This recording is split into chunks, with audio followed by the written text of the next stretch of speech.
Hey everyone, welcome to Zelda Speedruns. Today we have another Wolfdash matchup, Twilight Princess Any Percent Tournament. This is Bewildebeest versus Simikins. On commentary we have Andy and Badamja, and they will take it from here. Hello. Oh, but damn, muted. Oh, but yeah, this is hello.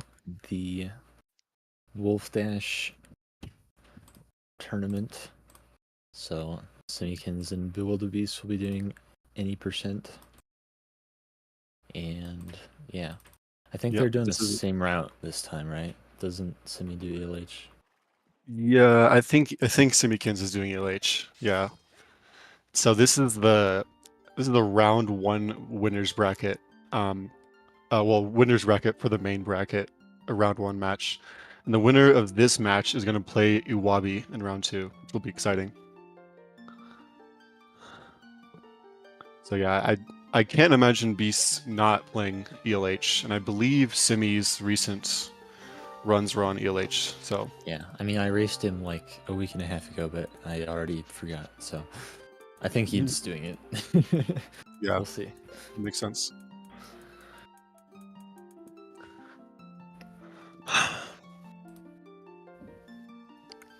Yeah, we're just waiting for him to ready up, and then we'll start the race. Okay. Looks like they're both ready. Good luck to bewildebeest Simikins. Yeah, should be a fun race. I mean, yeah. all of the races are fun, so. That's true. Can't imagine it being an unfun race. That would never happen. Yeah, definitely.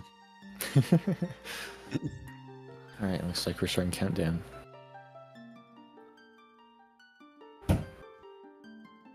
Alright.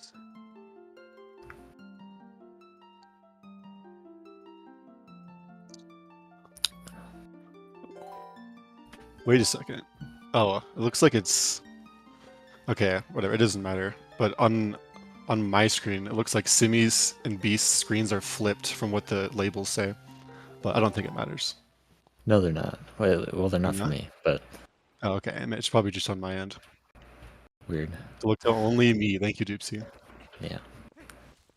So, Alright. Yeah, we're off. They're starting. Starting off. So first off, per usual, they're gonna come over here and pick up this rock. It's our favorite rock. Yep. They're both intelligently ignoring those rupees because the rupee count is going to get set to 0 once they do bit. Yeah. Which I didn't actually know until recently. Was it? Yeah. Yeah, I think that was you that was like, oh yeah. Yeah, it took me like an embarrassingly long amount of time to figure that out. And it looks like they're both, it looks like they're both going for safe bit. It's very smart. Yeah, so back in time is a frame perfect trick, but there's this setup you can do over here, which makes it pretty easy. So it's good for races because you need to get it first try. Yeah, it's like they both got first try bit. I think they both had some trouble with the gate. It looks like the gate was a little bit nicer to Simi. Yeah, well, I think they both got a second try. Both got a second try? Okay. Yeah. That gate is weird. Like, even if you do everything right, like, I don't know, some people call it like human RNG, where it's not really RNG, but yeah, like, well, it depends on precise beyond control. Yeah, it depends on like your specific angle and also which frame you bonk and all that stuff. So so like it's not uncommon to not get it first try. Yeah, now that we've done back in time, both of the runners have their sword and shield and the hero's tunic. And we're also in Farron, so they're going to be going ahead and rescuing Tallow, which normally, without clipping through the gate, would take quite a bit longer, but... Yeah, doing back in time allows us to skip the first day of Ordon, which is... It's fast, but it's also convenient that it just happens to put us in Farron, which is what we need to be. Anyways, so... Yeah. It also is just convenient that you can just rescue Tallow at any time. He's just always here. So Yeah. you can just come here early and do this right away. Yeah. Like, Simi's about what, like 10 seconds ahead? Probably less than that, actually. But yeah. Yeah, definitely less.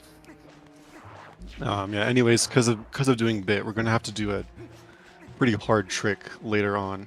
Otherwise, without that trick, it would be impossible to advance because Ordon being in the wrong state. But let's do that when we get to it. Yeah, one of the properties of bit is that it puts Ordon in a state as if you are coming back to get the iron boots, essentially. And so it kind of breaks some stuff that you would normally do at the beginning, including obtaining the Ordon sword and shield when you would normally do that after sewers. Oh.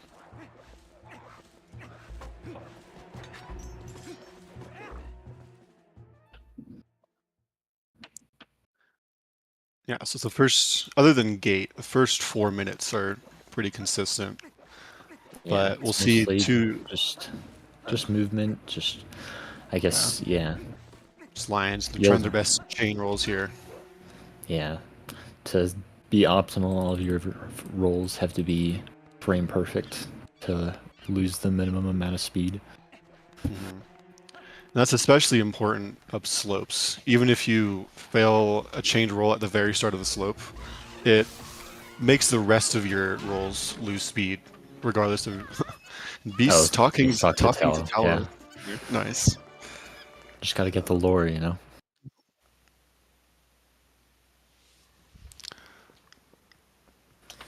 All right, so yeah, the first 4 minutes are relatively consistent, but these next two sections are a little bit RNG based, or not a little bit. They're very RNG based. So Yeah, I'd see say how the goats is less so, but it's yeah, definitely goats is still more annoying. fun.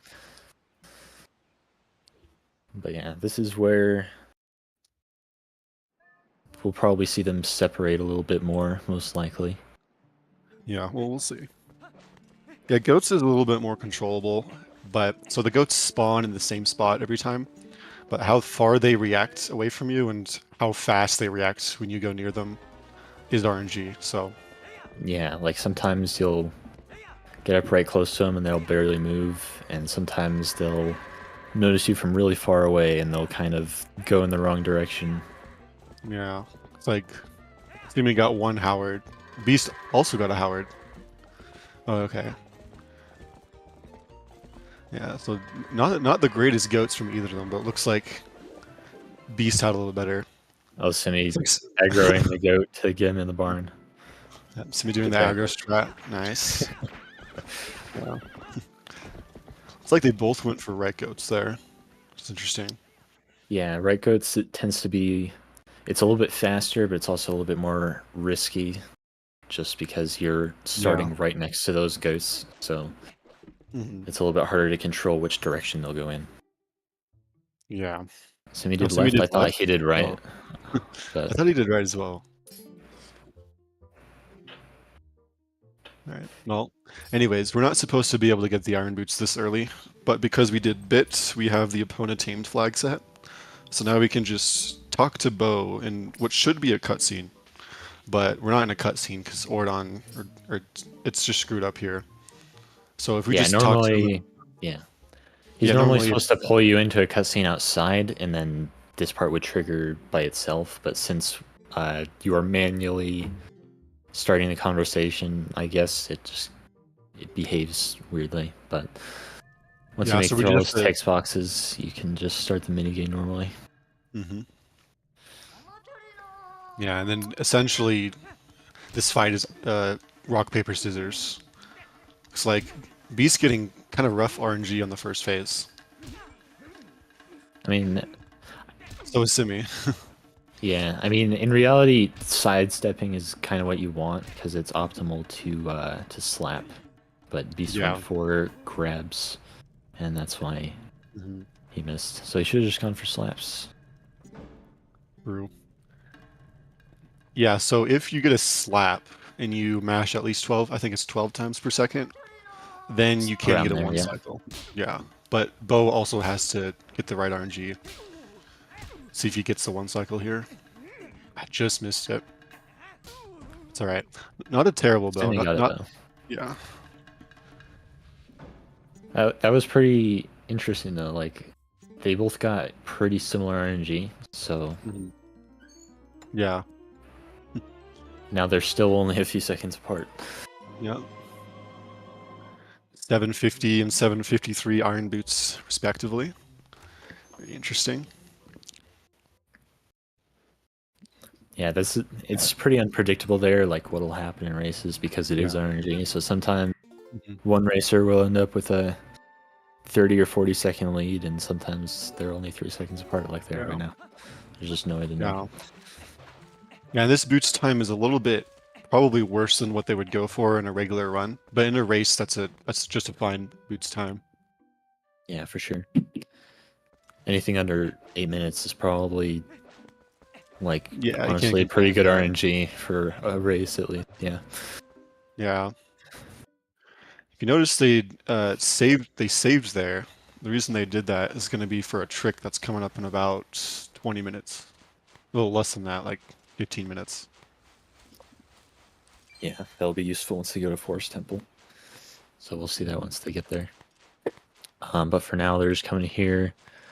Now that you have completed or on day 2, you can start the sewers section. Yep. Now this is our first look at Wolf. Let's see if they both get box break. Box break is the most important trick of the run. Yeah, they have to if you don't get it, you have to reset. Yeah.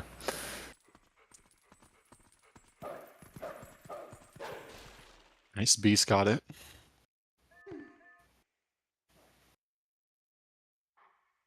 Both got box They break. both got it. Yeah. That trick saves about 3 frames if I remember correctly. So it's very important. On that.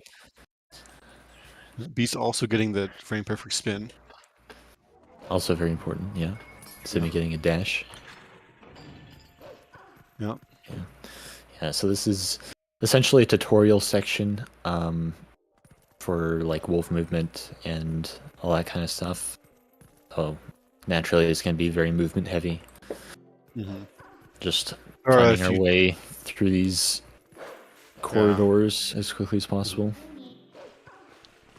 Yeah, and they're going to try to be smart with their dash spacing here, because every time they go off a ledge, they want to have a dash once they land, or else they're just going to be walking when they land. Yeah. So. Yeah, with Wolf, luckily you don't have to do the same thing as human, where you have to like chain your dashes frame perfectly or anything, but the pattern that you dash in is still important, because once you start a dash, there's a cooldown before you can do another one, unless you do what's called a dash cancel, which is if you perform certain actions like doing an attack or climbing up a ledge within 10 frames after starting a dash, you'll be able to start another one immediately, which comes in handy in certain spots where normally they just wouldn't quite line up how you want them to. Yeah. Be successfully doing Midna TD. So he talked to Midna early there and then ran into the cutscene. And that skips like a little pause that would have played if had he just talked to Midna normally. Yeah. Okay. Yeah, so that's essentially the same thing that happened like with Bo earlier, but instead of... I mean, yeah, it's basically the same thing. You're triggering the text without actually hitting the cutscene trigger, so... Yeah. It kind of messes with the text a little bit. Unfortunately, in both cases, the goal is just to complete the text, but it does happen to be just a tiny bit faster. Yeah. So in each of these Midna jumps where there's Midna text, there's one frame where you can jump without having to wait for Midna. It looks like Simi got it. Yeah, so that was an example of that right there. Normally, you'd have to wait for Midna to do her little animation of flying to the spot where you're going to jump to. But yeah, if you get that one frame, it saves a little bit of time each time you get that. There's several of those one framers in this sewer section, and if you get all of them, it adds up a lot. You can save like over 4 seconds just from the one framers throughout this sewer section. Yeah. Yeah, there are a lot of one framers in this game that save a little bit of time. There's a few that save a lot of time, which we'll see in a bit, in like a what, like 40 minute? No, yeah, something like no 30 minutes. Yeah.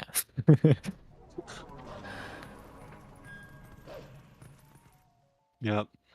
All right, so we completed the sewer section. It's going to send us back to Ordon. But like Andy said earlier, Ordon isn't in the right state. So even though it looks like we have a sword and shield, we can't go to Ordon to get it.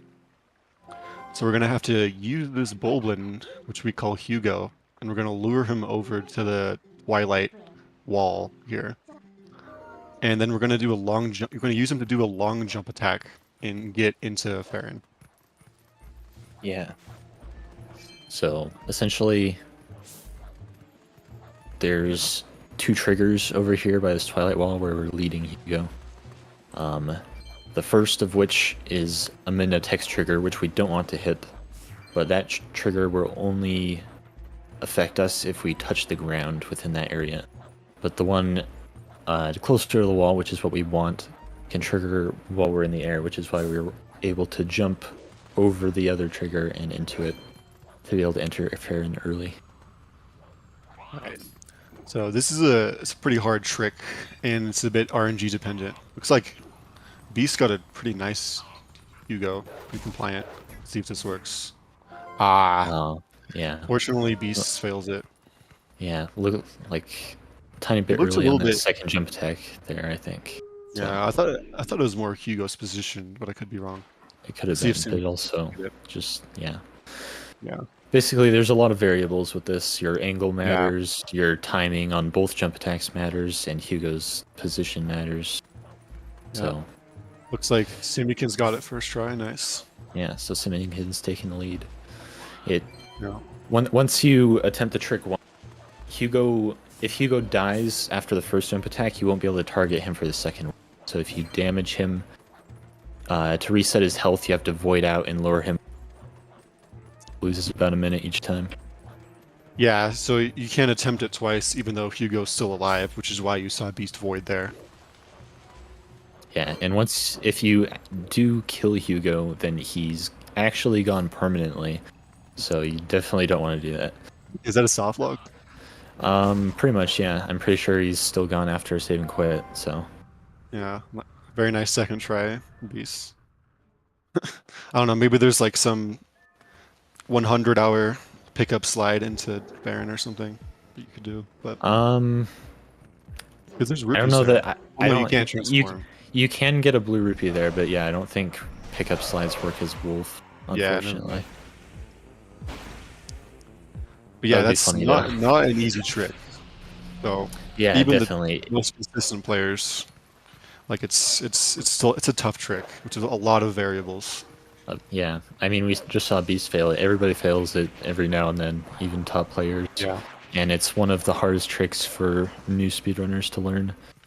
Yeah. Oh, Simikin's going for the gate clip. Nice. Nice. Yeah. Normally same there's time. just that dig spot right there that you go through, but if you do the gate clip, it skips that whole animation in, I don't know, like Yeah. a second or something. Yeah, I don't see a lot of people go for that, but it's a cool strat. Yeah, it's generally, most people don't consider it worth it, but I've seen somebody do Yeah. it a lot. I think it's, he actually, like, in my MSRTA PV, he told me he was, like, disappointed to see me not go for it. It's, like, his favorite strategy, apparently, so. Yeah. So even though we're in Farron Twilight, we're not actually going to be completing it. Instead, we're going to be going and getting the Master Sword way earlier than we're supposed to. Yeah, the GameCube version of the game is actually the only version where you can skip completing Fair and Twilight currently. So there's other routes where you do complete it, but the optimal any percent routes skip completing Fair and Twilight, Right. which is,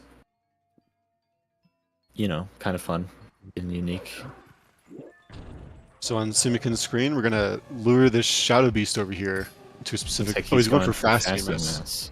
Yeah, Nice. so normally you would lure Jamal, that's his name, over to the other side. Aw. Oh, barely too early on that release there. But yeah, there's that setup that he just did there, which saves around 3 seconds-ish. Over the other way. Yeah. Yeah, but it is a little bit more precise Oh, he's because you have going to for get it a again. higher jump and the angle is more precise. Nice. Oh, He got gets it second try. Nice. Yeah. Yeah, so I don't think that actually saved time the second time, but he wanted to show it off. Yeah, well, it That's also cool. seems like when he came over to the other Oh, side, he was a was little in bit far away from the wall, so he wanted to reposition him either way. Yeah. Yeah, when Jamal's far away from the roll, it's like really hard to get it. Looks like Beast got some bad orange. Was that three fast swings in a row? I think he was at 2 hearts from voiding during Hugo, so Oh, he only got 2 bad swings, but that was enough that he had to yeah. just kill him and try again. Yeah, so you need Jamal to do a slow swing in order to like reasonably get EMS here. Looks like Beast also gets it. Very nice. Yeah. Yeah, there's 2 speeds of swings that you can get. The faster one is... It's technically possible to get it with the fast swing, but it's not considered viable RTA. There's only a few people that have ever like accidentally gotten it. I'm pretty sure. So Yeah, I think I've seen Simikins like do it on purpose. Or, like maybe. has a video on purpose, but I can't remember. I mean, probably, but yeah, it's generally not used in runs at all. You normally just wait it out and hope for a slow swing. Yeah. So, anyways, we're here in the Sacred Grove, like about I don't know, like way earlier than we're supposed to be. Yeah, And it's in one like of a the biggest- glitchless context, you would get here around the 2.5 hour mark. So Yeah. Yeah. So we're here way earlier than we're supposed to, and having the Master Sword is going to be useful for not only doing more damage, but also allows us to transform and warp, which is very yeah, useful in a speedrun. yeah. So normally during early stages of the game, you're supposed to be restricted to either just wolf or just human for certain sections, as the game forces you to transform. But like what Dan just said, you can transform at will with the Master Sword before we're supposed to be able to. That leads to some sequence breaks on its own. Yeah.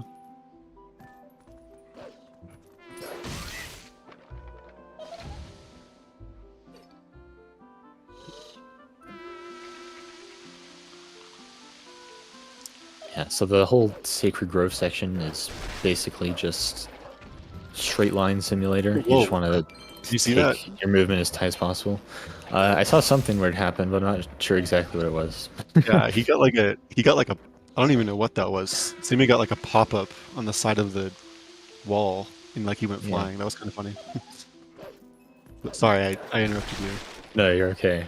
But yeah, so you just want to move through here as quickly as possible. There's really no obstacles for the most part. You just want to get to the next hit as quickly as possible until you get to this arena at the end, which they're in right now, where you just need to kill a puppet and then hit Skull Kid as soon as possible after he blows his horn. So, and after 3 hits, we can enter the sword chamber where we have to do the Master Sword puzzle. Yeah. Which is Do you see randomized Beast? every single run, and we have to solve every single run. Yeah, it's always Definitely. Yeah, let's see if sure. It looks like Simi's pretty confident in his solution here. Oh, yeah, Yeah, we'll so see you if it could- works out.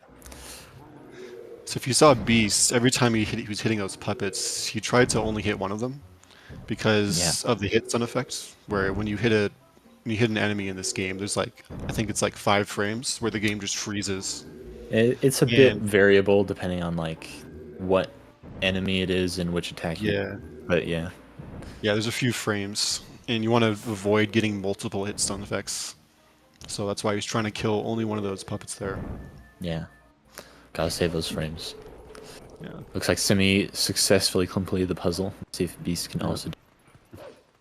Yeah, and it's not actually randomized. It's the same every time. Yeah, But- you just kind of go around in a circle, and then it works. Yep. Mm-hmm.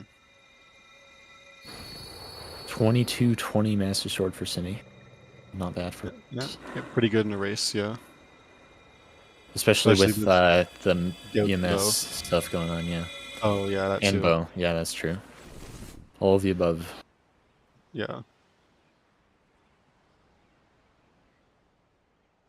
Yeah. Did Beast get all the 2-framers?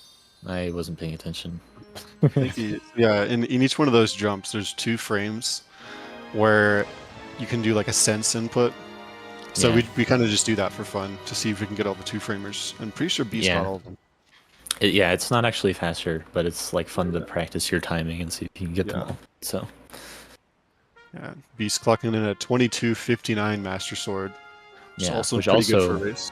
Yeah, especially with, I mean, Phil Hugo, so that lost by a minute. Considering everything that happened, that's a pretty good Master Sword time. With the bad bow and the Hugo, of course. Yeah. So, and this is one of the few unskippable cutscenes in this game. One of the longest ones. It's about 2 minutes long. So. Yeah, including the text, it's about 2 minutes long or something. Yeah. So yeah, now that we have the Master Sword, we're gonna warp to Farron and then go get the boomerang. So boomerang is gonna be very useful. Yeah. So the long jump attack that we did with Hugo, basically you can do the same thing with anything that the camera can lock. So that includes enemies and certain items that you can target. And it just so happens that when you throw the boomerang, the camera locks onto it until you break that camera lock. So, yeah, we'll see what happens once they get it. Yeah. Yeah, it's pretty useful because with the boomerang, we basically have a portable way of making targets that we can LJA off of. Simi doing the gay clip a second time. Gay clip again. Nice. Nice. Oh, got hit by the bugs though. Yeah. I guess a benefit of that is that you don't have to worry about the 1-frame dig or like the 1-frame dash. Yeah, like coming out of a dig spot like right there. Same as like the minute text earlier. It's one of those things where there's a 1-frame where you can input a dash, and it skips that little animation of Minna climbing on your back. Mm-hmm. So it saves a little bit of time. Yeah. So even though the mist isn't going away, Simikins is Like using visually, a lantern here. Yeah. Yeah. There's still like a little bit of a safe circle around him every time he does that. It just looks kind of funny. Yeah, normally you're not supposed to be able to use the lantern in Twilight, so it kind of glitches out the visuals a bit. Yeah. Oh no. oh, got a slash there. Yeah. That almost worked. Yeah, yeah, so the last Shadow Beast fight. Yeah, it's a little bit annoying. The last Shadow Beast as human has to be killed by a spin attack. So if you fail the quick spin, like Simi just did there, it'll wake up the other ones again. To try again. Yeah, even though that spin missed, he tried to get another one, and if he did, it would have worked, but fortunately he missed it. Yeah, this Shadow Beast fight is kind of annoying because that guy in particular just like doesn't notice you sometimes. Yeah, I don't know if the spawn is RNG, but definitely like how they move after loading the room is RNG. So sometimes that one will just walk back into a corner and then not notice you. Yeah. Which is basically what just happened, and then you just have to work with it as best you can. So Simi right now is, so you saw him just save and then reset. So he's just did back in time, which is the same trick we did at the beginning of the run.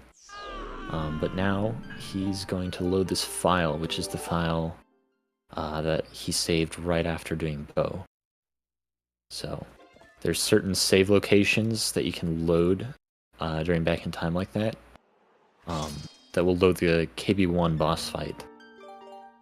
And Yeah. the reason that's useful in this particular case is there's a value in memory set at the beginning of that boss fight. And if you reset and skip that cutscene, oh, nice nut. You can preserve that value in memory. It will stay there. And in just a few seconds here, you'll see the effect of that. Yep. So right now he has what's called the EBF flag set to what should normally be 0 right now, but it's set to like 32 or something like that. Yeah, and it the exact value is 30 something. Okay. Yeah, it looks like so Simi tried to kill both of these spiders, but because unfortunately the nut broke on the ground, so he's gonna have to go for spider skip here. We call this one Nancy. Yeah, this is Nancy. She likes annoying. to be annoying. Yeah. Okay. Oh, it looks like he's luring her down. So yeah, normally you're supposed to kill these with the slingshot.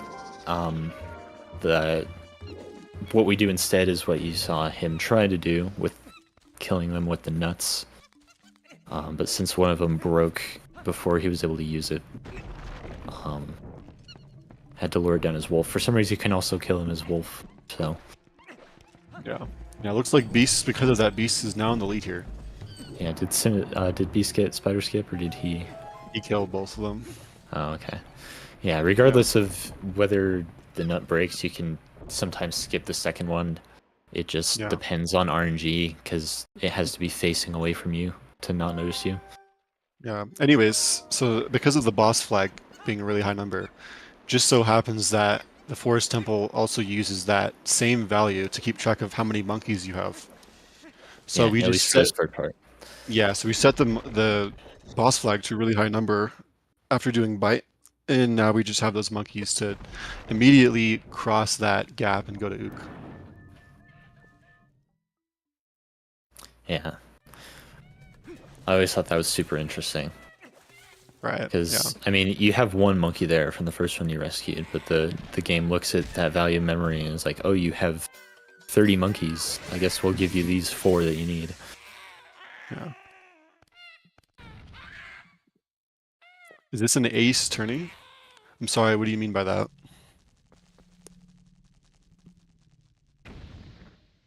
I didn't see how many hops they got. There's RNG on the Ook boss fight where you can get the minimum number of hops that he'll do on the totem poles is 2.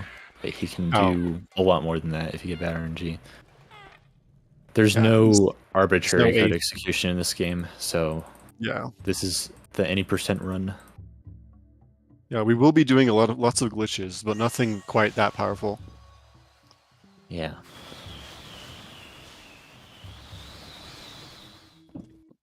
Yeah, exactly. Oh wow, exact same boomerang time. Looks like Simikins. Yeah. Oh yeah, I mean they might just split differently, but yeah, they're basically in sync. Interesting. It looks like Beast is doing mem card swapping and Simi isn't. Interesting. Yeah, I think Beast just started doing it like pretty recently, like less than 2 weeks ago, I want to say. Is the first time I saw him do it, at least. Yeah, so very close so far, which is quite interesting. And to clarify, the mem card swapping thing is basically if you use the same mem card for the entire run, you have to scroll the cursor down. It's faster to save on a new file each time you save, because there's no like confirmation prompt to save over the file. So if you have multiple memory cards that you can swap out throughout you can save on a new file for every single save in the game throughout the run, without moving the cursor at all. So it saves less than 5 seconds over the course of any. But some people choose to do it. There's a minute trigger here where she tells us we haven't beaten Fair and Twilight or beaten the Forest Temple. She brings us back here, but luckily with the boomerang, we can just do a quick LGA to get over that trigger and get into Hartlefield. Yeah. really nice is lets us skip both the Forest Temple and Fair and Twilight.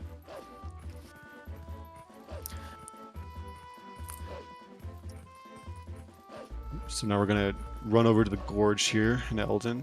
There is a mailman trigger right here, and Yeah. same idea with a long jump attack. We can just jump over that trigger. Yeah, and it's pretty crazy seeing these like with the trigger viewer and stuff. Yeah, Both of these skips that they just did are like barely possible with the LGA. Like Yeah. you just barely make it past the trigger. and the trigger looks like big rings essentially, and we just like jump over the edge of right there. Yeah. So now both runners are entering Kakarika Gorge. There's a very important trick coming up. It's 1 frame, and you get 1 try. And if you miss it, you can continue the run, but it loses about a minute.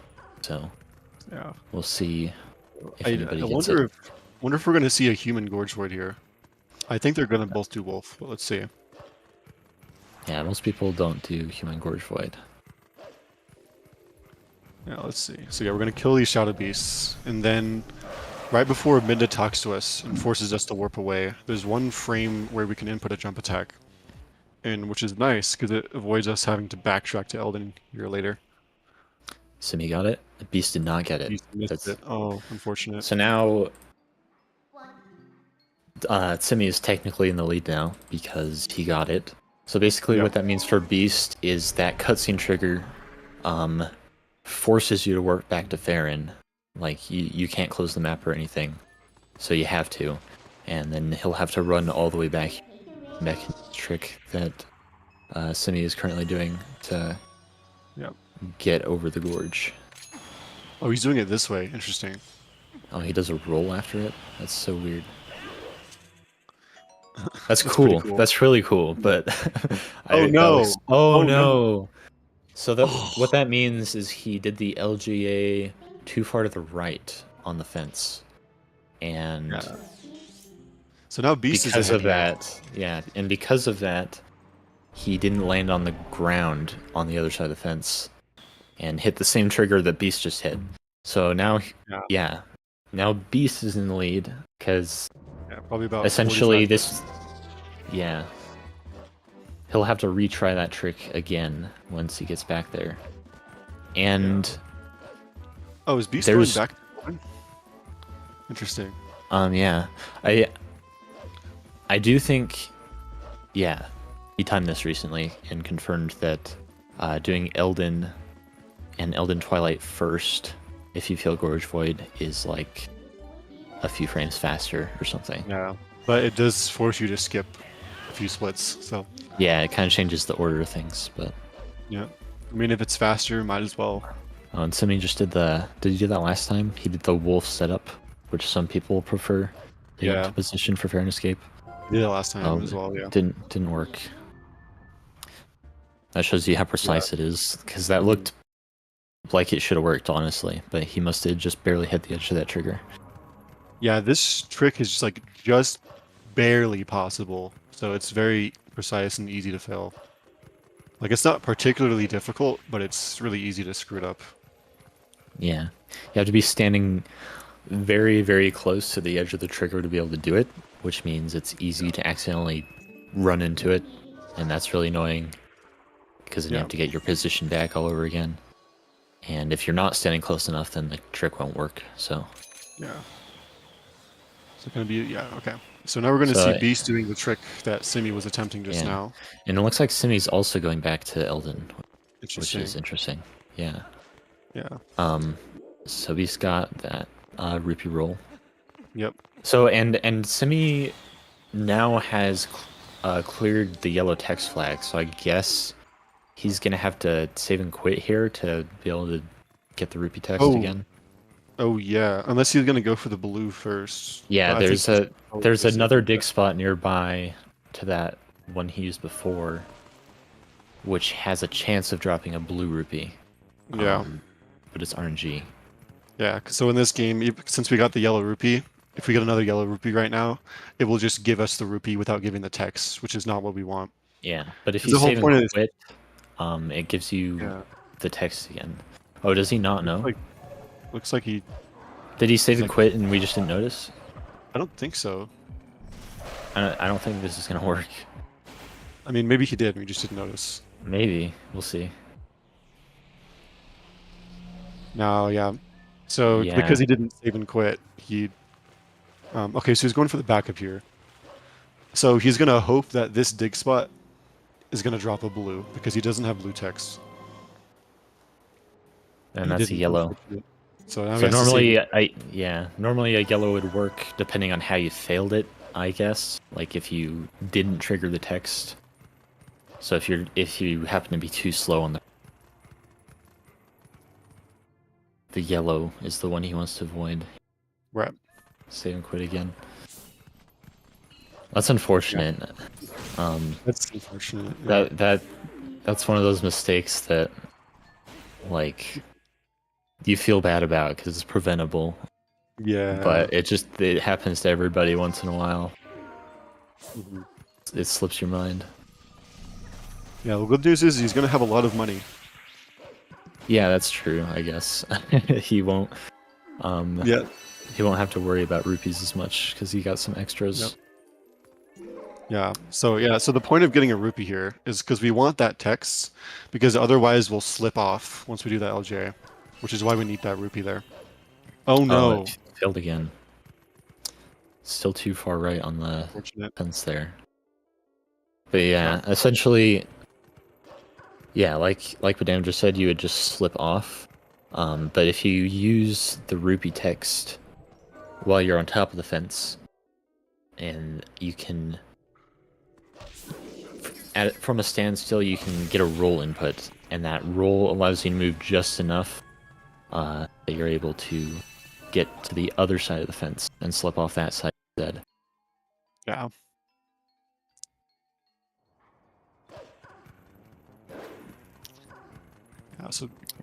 So, and See if Beast we is doing Ellen Twilight right now. Just Ellen Twilight is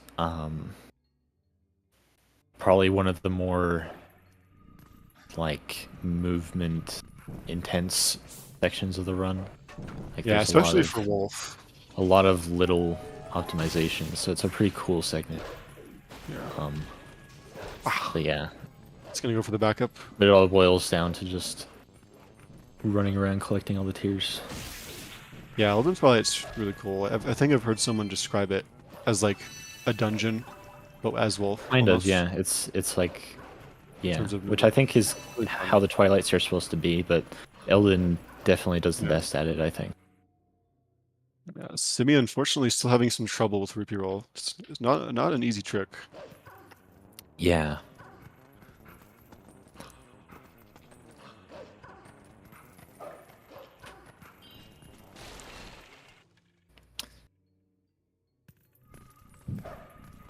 Yeah, I mean, it's one of those things. We all just have off days, but it feels bad to have an off day when it matters. That's true. All right, let's see if we can get it this try. But yeah, no, it's definitely not over by any means. There's still a lot of things remaining in the run. Still like 2 hours left. With some major tricks that can... Ooh, okay, nice. Let's grab on that one. Okay. So now he just has to LGA over to the other side. Yep. Second part of the trick. So the whole point of doing this trick is because we want to get to Kakariko. And we can do some LJs to skip this gorge here. Very nice. Yeah, normally you're supposed to warp the bridge from Farron, but that bridge, you can't warp it until after you complete all of Forest Temple. So that's why you don't just do that. Beast right now doing Wolf Blumhouse skip. Nice. So since he killed that bug before it got inside the Blumhouse, you know, you're not supposed to do that. But that sets the same flag as going inside and triggering the cutscene and all that stuff. So the house just kind of disappears, and you're able to collect the tears. Yeah, it just gives you the tears right away, which saves like 40 seconds or so. Yeah, And to do that, he had to do a precise jump in order to avoid that trigger. yeah. You can also do it as human, just with an LGA across the gap, which is a little bit easier, but transforming wastes time. So top runners normally do it as wolf to save a few seconds. So Simi about 4 minutes and 41 seconds, 43 seconds behind.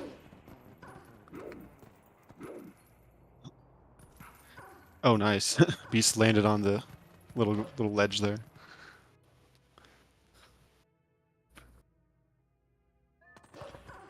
Oh yeah, I think that technically saves a few frames because you get another dash off. Yeah, well, his angle was kind of... I don't think he expected to land on there. So he just Yeah, I dashed. mean, walked nobody ever away. does because it doesn't happen very often. Yeah. It's like really precise to get it for some reason. Mm-hmm. Like your angle has to be perfect and you have to be right on the edge. Yeah.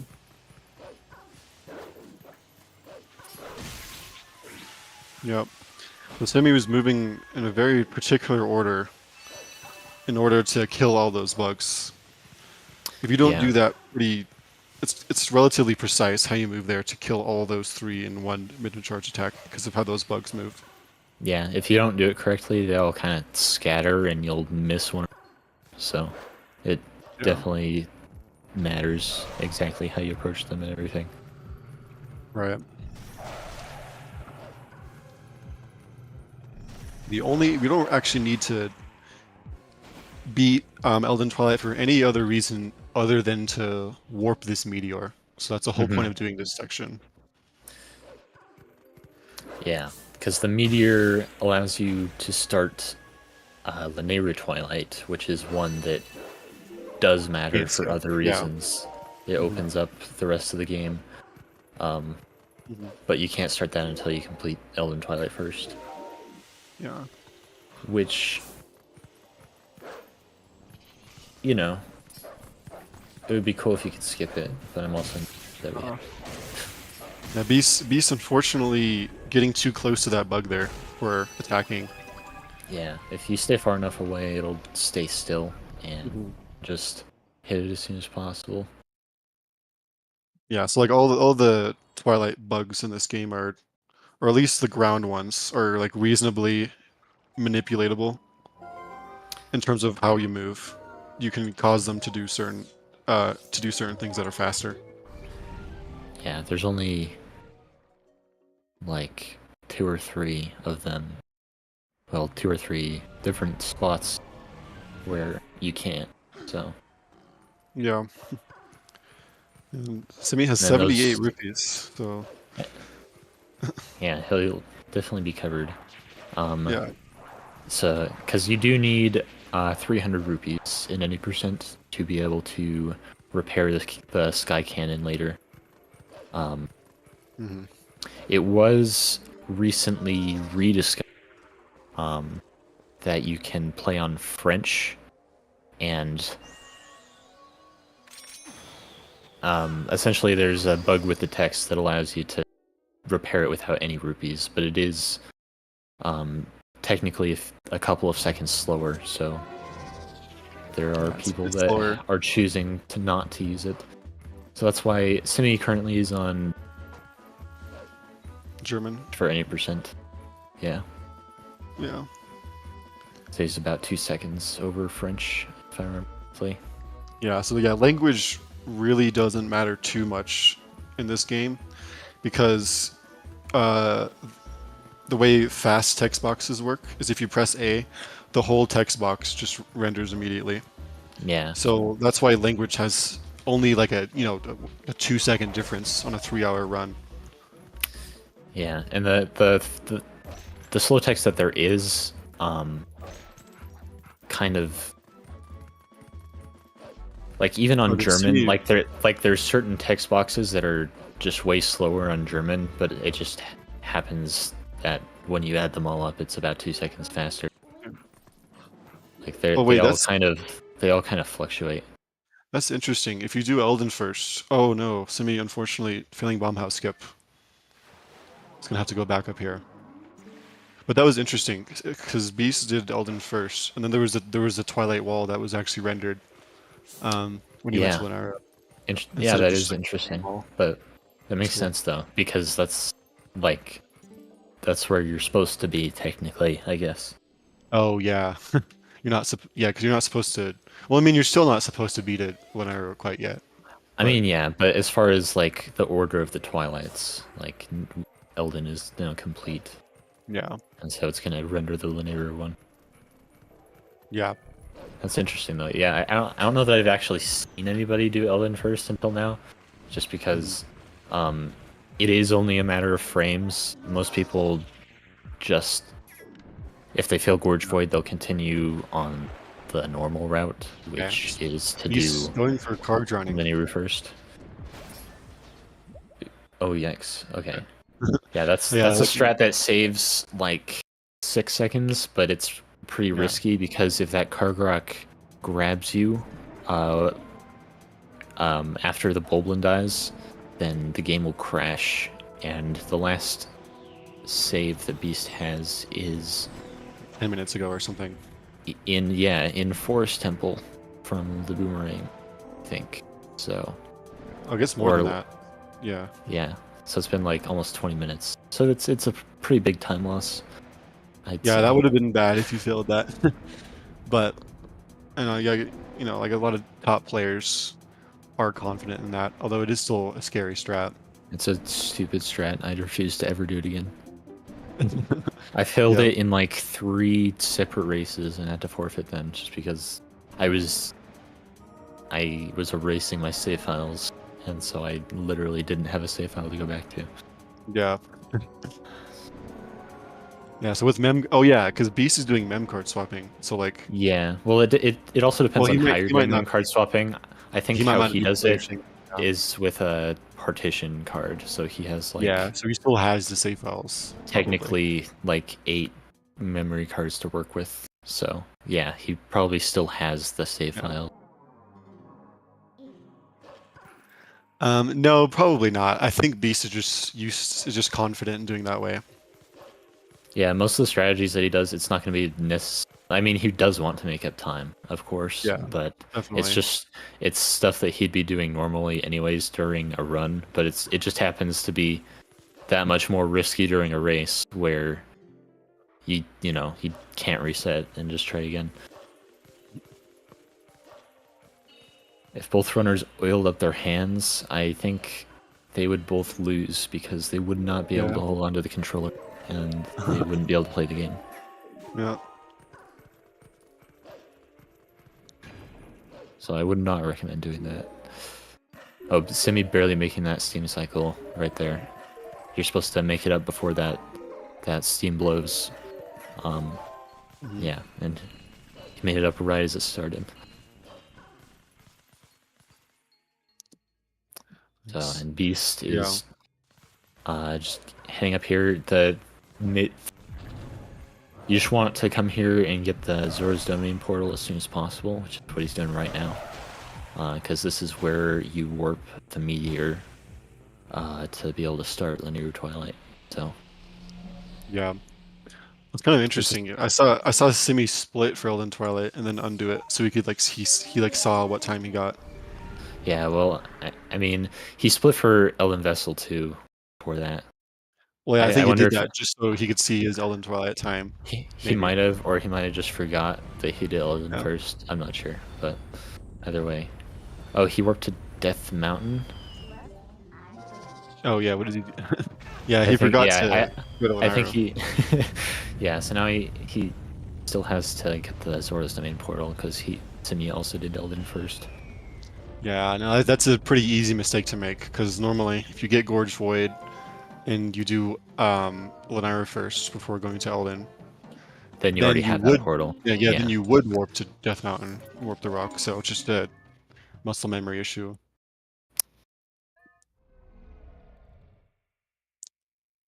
Can Beast get the gamer side hop? He can. Nice. Nice. Yeah, that's a 1 frame window right there. But there's no visual or audio cue. You just have to mash for it. Pray. Yeah, even though there's a lot of 1 frame tricks in this game, they're not all like the same difficulty. Because like having something else, or like having a visual cue to judge when you're supposed to input usually makes it Yeah. easier. Yeah, Or and I like feel like that us- one is especially weird because it's like directly after a load, skipping the cutscene. Yeah. So it just feels way more difficult than the other ones for some reason. And it saves like 4 seconds versus most of the one framers typically only saving about 1. So Yeah. it's more important technically, I guess. Yep. Yeah, it's really awkward. Like normally on a GameCube controller, you can two hands mash, like the A or B button, or in this case the A button, and it's not too bad. But once you also have to target and hold to the side, it just becomes really awkward. Yeah. Yeah, because then one of your hands is occupied with the control stick. Yeah. So now, Simi going to Lanaro. I wonder if he's gonna go for card drowning as well.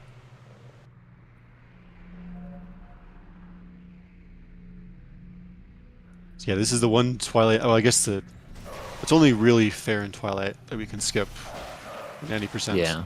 So. Yeah, like we were talking about earlier, you could, in theory, skip Elden Twilight in any percent if you could start Lanayru Twilight without it, but you do need to start Lanayru Twilight after Elden Twilight. So. Yeah, there's a bunch of reasons why this is required. Or, well, I don't know exactly. I mean, I know one of them is like Aru, right? Aru and getting the bomb bag. Oh yeah, that's true. Where is he going? Yeah. I mean, technically you could get Barnes, but like whatever, it's just slow. Well, for Barnes bomb bag, you have to complete Goron mines. Yeah, and that would just take forever. So that would not be fast. Yeah, Probably. Simi also going for card drowning, and neither it, of them getting the crash. which is good. Yep. Beast about to do waterfall slide hop. And also important to mention, going through this load zone underneath the bridge like that is actually trigger, where you would normally talk to Rutella. Yeah. But when you come from underneath like that, you don't trigger the cutscene. Well, I think you can trigger underneath, really, but only if you touch down on the bottom. But not. Oh, I didn't know that. Yeah, Beast getting some unfortunate RNG on that aerial bug right there. Yeah. And now he's gonna come up. These are the bugs that everybody complains about, but he got like pretty good RNG with them. Yeah. Yeah. And pretty quick. yeah, like I was saying, most of the ground bugs aren't too big of an issue, but those bugs that fly in the most air. of the flying ones, yeah. Most of the flying ones are fine too, because a lot of them don't like start moving until you get close to them, but certain ones start moving as soon as you load in the area, and that includes all the ones in that area actually, all of those first 3. Yeah, there isn't really like a reliable way to manipulate those, unless you're TAS.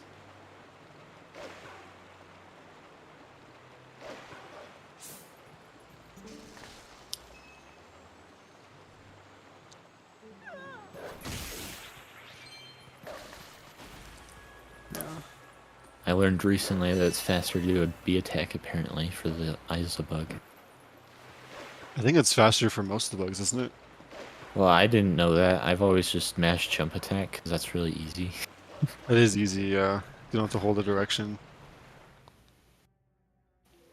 I think the hit stun animation is like not as long with the B attack, I'm pretty sure. Yeah, but it also or maybe you just hit it sooner, I can't remember. Maybe both, I don't know. Yeah. One way or another it saves a couple frames or something. Yeah. Yeah. You see Beast is now just on a running section to get to Castletown, and for some reason in Twilight, in this part of the game, it's kind of laggy. So what Yeah. he's doing is he's going into C down here in order to reduce the amount of frames that he drops. Yeah, there's a Saves a few little bit of time. areas throughout the game that lag like that.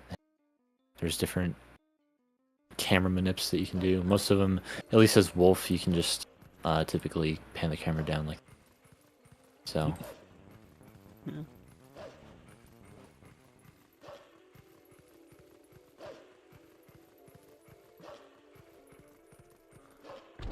Yeah.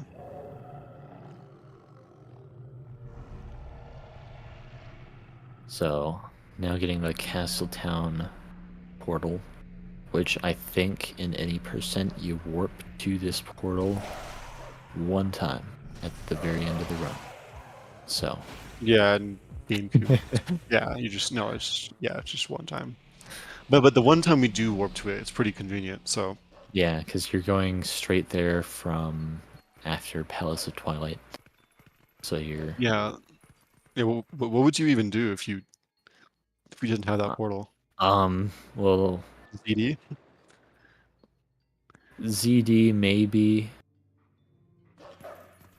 probably, yeah, I guess, and then just take the exit out to Hyrule Field North and then run from there. Yeah, it'd take forever. But yeah, you can see it. Beast spamming dash cancels here, because wolf movement in this game is dependent on the area you're in. Yeah, In Castletown, it just happens to be really slow, so it's Yeah. just faster to constantly dash cancel. yeah, there's like 3 different Wolfdash speeds depending on the area. So like in Hyrule Field is the highest dash speed, and for some reason in Ordon you also have the highest dash speed, Lake Hylia too, I think. and like Hylia, yeah. In Desert, and then yeah. and then there's the speed that you get inside dungeons, their interiors, and then for some reason in Castletown it's even slower than that. So Yeah.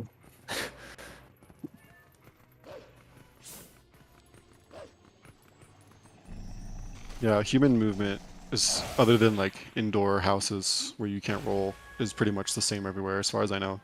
But with Yeah. wolf it varies. So yeah. yeah, there's a similar thing with Epona where she can have 2 different speeds depending on the area. Wait, really? Oh, I know about goats, but like, is that what you mean, or something else? No, like in Farron, your speed is slower than like in Hyrule Field. Oh, I guess that makes sense. I never realized that though. Interesting.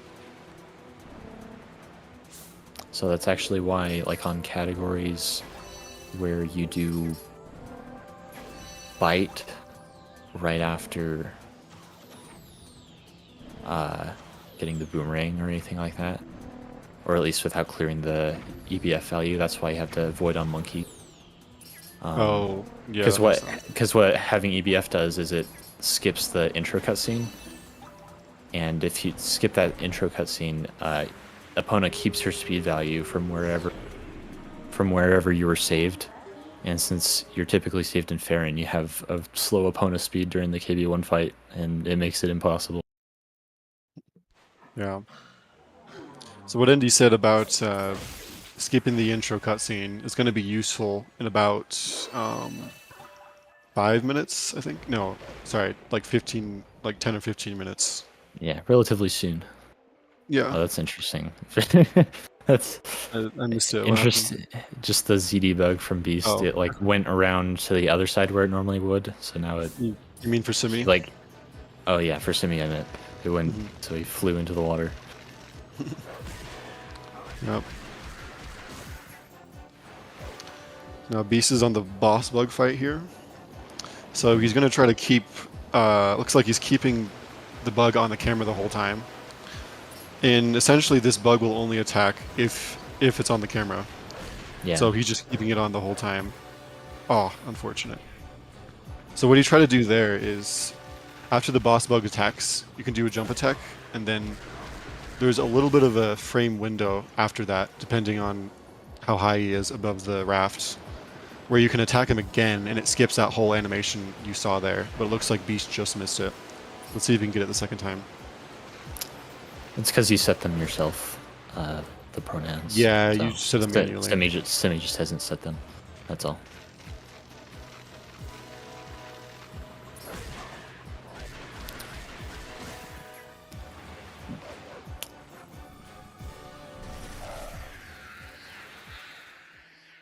It's like Beast. Is that sub 10? No, I think it just misses it. It's about 10 seconds from when the bug explodes. Okay, so like a 10:04 or so. Not a bad linear Twilight. Yeah, pretty good. Probably. Probably worse I mean, than what Beast would want. there were definitely some mistakes in there, so I'm sure Beast isn't. Yeah. But for most people's standards, that was really good. Yeah, Beast. The Beast is currently number 2 on the leaderboard for any percent, so that's have very high standards.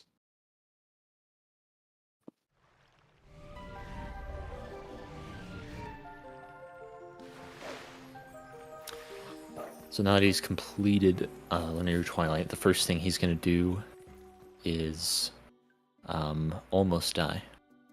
So, not quite though. So I'm guessing he's going to go for the rupee here. There's a yellow rupee he can get. Did he skip the rupee in Elton? Oh, he's going to get a double. Yeah. I can't remember if he skipped the one in Elden. He got the one in the hotel, I think. Okay. But yeah, so he might be able to skip there. You might be able to skip a red and Arbiter's Grounds. Yeah, but now that he's you want to be at 1 heart here. There's a death warp coming up pretty soon, in like a couple of minutes. Yeah, he took damage right there. We're gonna die in a second. But you want to do it in a very particular way there though, because if you just jump straight from the top all the way to the bottom, if you jump too far, then you'll just die. You'll just die. So. It's really easy to make that mistake. Well, it's easy to avoid it, but it's also easy to make that mistake. Yeah, I think I died there like twice recently. So interesting. Did you see that? Simi was doing like the camera minute, but like to the side. That was interesting. Yeah. I wonder if that's faster here. Maybe. But yeah, so the reason Beast is howling at this stone here is because he wants to spawn a golden wolf. Because since we skipped Fair and Twilight, we don't actually have access to Ending Blow yet. And that hidden skill has 1 required use at the very end of the game, the last hit against Ganondorf. So we do need Ending Blow, which is why we're howling at this stone, and it spawns it right in Castletown, which is really nice. Yeah, but luckily, with the way the hidden skill is aggressive, so no matter which Golden Wolf you go to, you'll always get Ending Blow first. Yeah. So even though this wolf shouldn't give you Ending Blow in a casual playthrough. Yeah, normally you should always get Elden Blow, Ending Blow, Elden Blow, from the one in Farron, because assuming you completed Fair and Twilight and you were human there, it's you to get that. Yeah, so you're not supposed to do this Shadow Beast fight as Wolf without Midnight on your back, or just as Wolf in general. But with a very specific set of attacks, we can actually kill them. And you're not supposed to be here as Wolf, so the game kind of freaks out. And she invites you as Wolf into her house, and for some reason you can just warp again. Yeah, well, it's because she has a certain text that she's supposed to say when you complete that fight as human, which is what you're normally supposed to do. But when you do it as Wolf, the cutscene still triggers, but she gives you the text that she would give you if you just talk to her normally as Wolf. And so that ends up not setting the flag for like removing the cutscene trigger. So you're able to get her to invite you inside again. And the effect of that is you can steal a bomb bag, which is useful in and of itself, but when you do it again, it basically puts a bomb bag on top of the other bomb bag, and we'll kind of see the effect of that. Oh, somebody just bombed. That sucks. Yeah. But Oh yeah. So So we'll see the effect of that right after this trick Yeah. that Beast is about to do. Yeah, we essentially that whole sequence was just to steal the bomb bag from Isa, which is useful because we do need bombs in this run. Yeah. So Yeah. So no, this is not two different routes. Or yeah, they're both doing the same route. And Beast is about 7 minutes ahead, I believe. yeah, give or take. Oh no, Beast going a little Went bit a too little bit early. early. Yeah. Pull him out of bounds. So what you want to do there is you dash with a very precise timing, and what it does is you clip out of bounds and bonk at the same time, and Yeah. what we're wanting to do is just die, basically. That's the only goal here, but this is just the fastest way to do it. So you void out and you die, and this is specifically die in important. this minigame. Yeah, well, you want to die in general to reset the bomb bag, but yeah, dying here is important for a reason we'll see in a second. Yeah. So, but because of the thing with the bomb bag that I mentioned, the second bomb bag will basically be removed from your inventory, but the game will only remove one of them, and so the first one you got still exists. So that first bomb bag is now permanent, and he'll be able to use that for the rest of the run. Yep. But also, because he died in that minigame, there's a bug with something. It's like the minigame flag being updated or something. And essentially you're able to transfer the state of the plum minigame in the river to Lake Hylia. Oh no, Beast. Oh, never mind. Sorry, I wasn't. I thought Beast failed it, but he got it. Never mind. Yeah, I think his camera angle was just weird. I don't know. Yeah. I think he like turned it to the side. But anyway, so yeah, we emptied the lake there, and that was useful because now we can do a bomb boost to get inside of Lakebed Temple way earlier than we're supposed to. Yeah. So the old any percent route that some people still do, but we used to do pillar clip during linear twilight, and that was the only way known to get into Lakebed early. But with this bomb boost that was found pretty recently, less than a year ago, I want to say, you're able to enter Lakebed with this method, which it turns out the route is like 18 seconds faster. Just barely faster. Yeah. So, which is kind of crazy because the empty Lake Hylia glitch has actually been known about for a very long like over 10 years or something, but it just wasn't useful because there was no way to enter bed. Mm-hmm.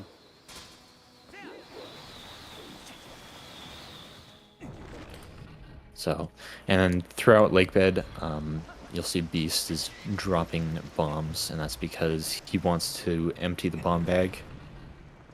Because there's a chest in the first room that has water bombs in it. But for it to actually give you water bombs, you have to empty your bomb bag first. So, otherwise, it will just match the contents that are currently in your bag, which would be bad because you kind of need water bombs.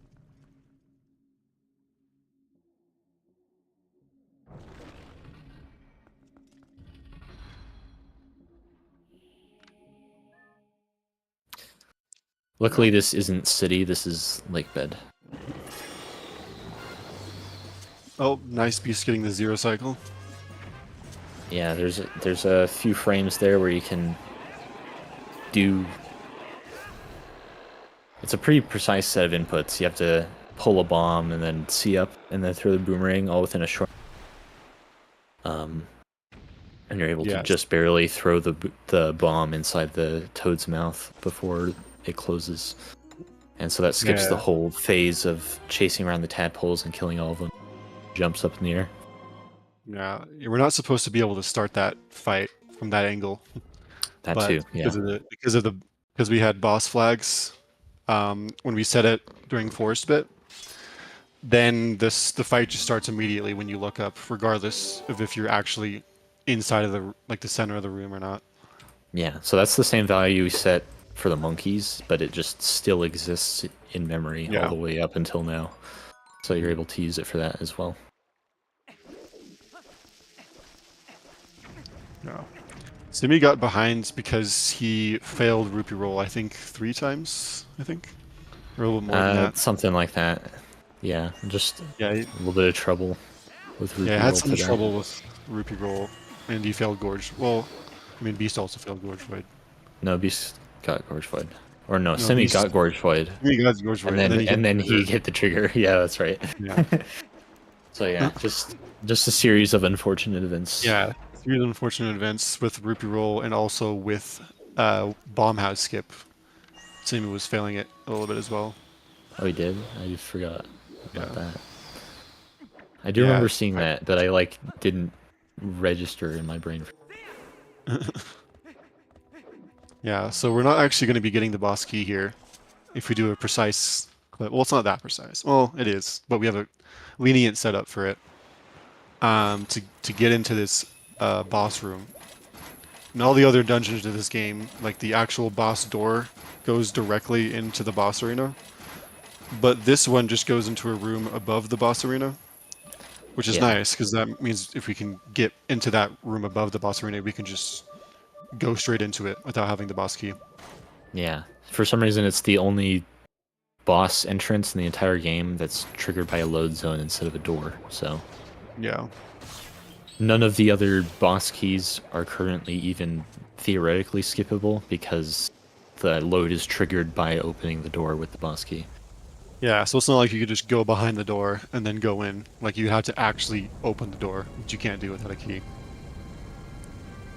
So we don't have the Zoro armor here, so we're going to have to figure out some other way to have enough air to defeat Morpheal. But if we pick up a water bomb and force unequip the iron boots, we can actually swim with water bombs.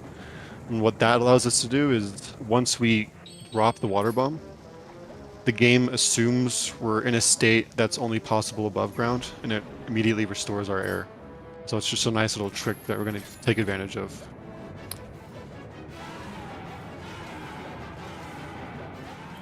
Yeah, Morpheal going kind of high here. A little bit bad RNG there. So, the way Morpheal moves is RNG, like you just said. And so, sometimes you can defeat Morpheal only using... but most of the time it takes 2, and Beast just now got pretty bad RNG. Looks like he's gonna end up using 4 bombs, which is Beast kind of just getting screwed because he turned directly in the opposite direction and then went straight up. So so Beast is trying to get her to notice him and then stop and start sucking, doing that sucking animation right now. But with, of course, her pattern being RNG, he just didn't get to a fortunate spot. Nice. A good regrab. Yeah. So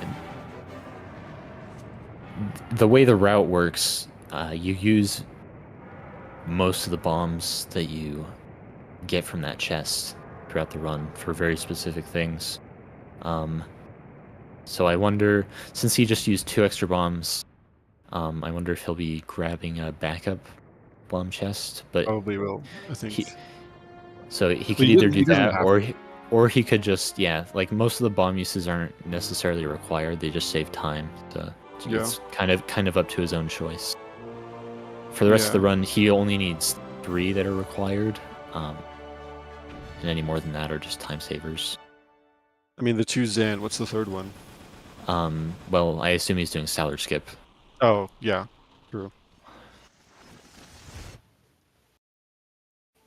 I mean, I guess it's technically not required, but like... Yeah, but it does, it saves a significant amount of time.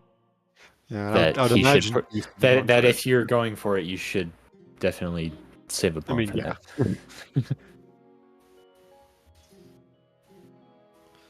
Yep. So that was first try by Simi, right? With the bomb boosts. I think so. Yeah. Yeah. So Nice. good like that entry. Both getting.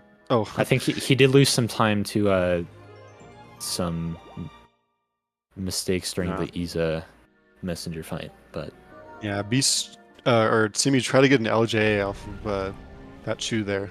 Unfortunately, didn't get the RNG. yeah, I guess Tiny, can you like LJA up onto the ledge by the lever? Yeah. Mm-hmm. That's kind of cool.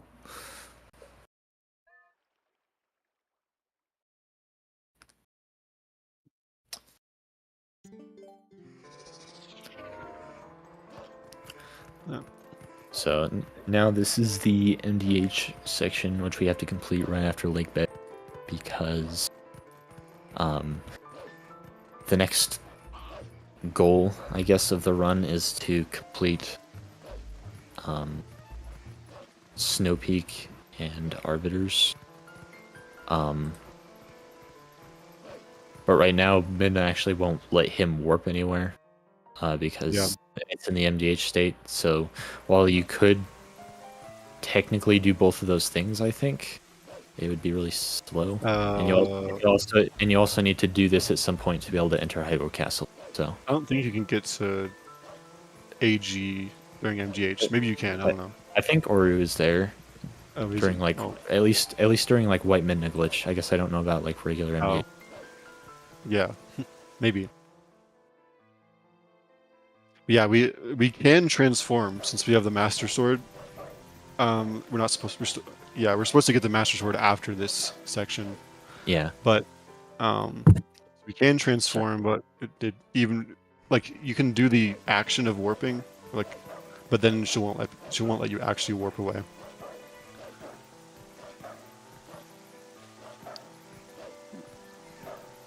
Nice, Simi also getting the 0 cycle. Nice. They made it look easy, but that's not an easy trick. Yeah, oops. I think that was probably not intentional. Yeah. For the 1 cycle, you're supposed to space your slashes like just enough so that it doesn't do a full combo like that, but also do them fast enough that you can chain a bunch together. And it looks like he's he was also trying. He's supposed bombs.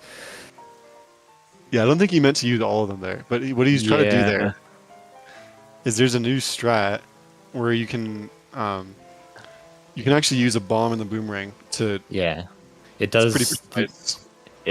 If you blow it up against the toad's face and it hits the tongue, it does the equivalent of like 5 sword slashes. So you're able to do just 5 slashes instead of 10. So it saves a couple of seconds. But it is. Oh, nice rope skip from Beast. Oh, nice, yeah. But it is inconsistent, as we just saw.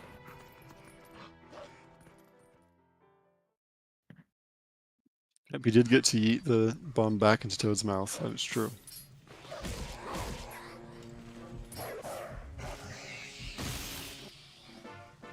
Yep. So Beast getting the only Poe we don't know how to skip in the run. It's not the only Poe we're gonna get, but it's the only one we don't know how to skip. Yeah.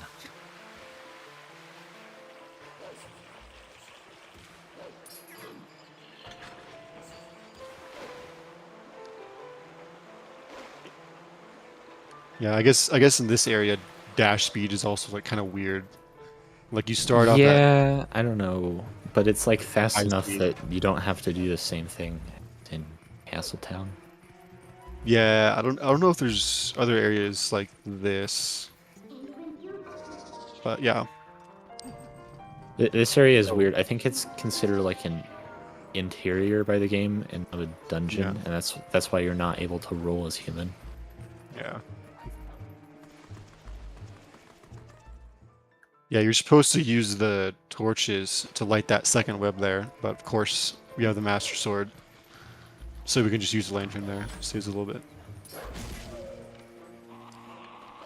So we do have to kill that Golden Archer, or else we're gonna get shot down here when you go over to this rope. Yeah, it's possible to make that jump without killing him, but yeah, but then you're gonna get. And Does it's the pass actually skip it? test does skip it, and sometimes RTA you can skip it, but it's inconsistent. Yeah. And so it's, you know, better to just kill him. Yeah. Simi unfortunately failing the clip into the boss key. He gets a second Yeah, try. this part is kind of jank, just trying to clip Yeah. into the bridge. So Yeah, the sword slashes are making him go further forward, so he's just using that to inch forward a bit. And you want to get a slide, because when you slide, it changes your angle to be what you want. yeah.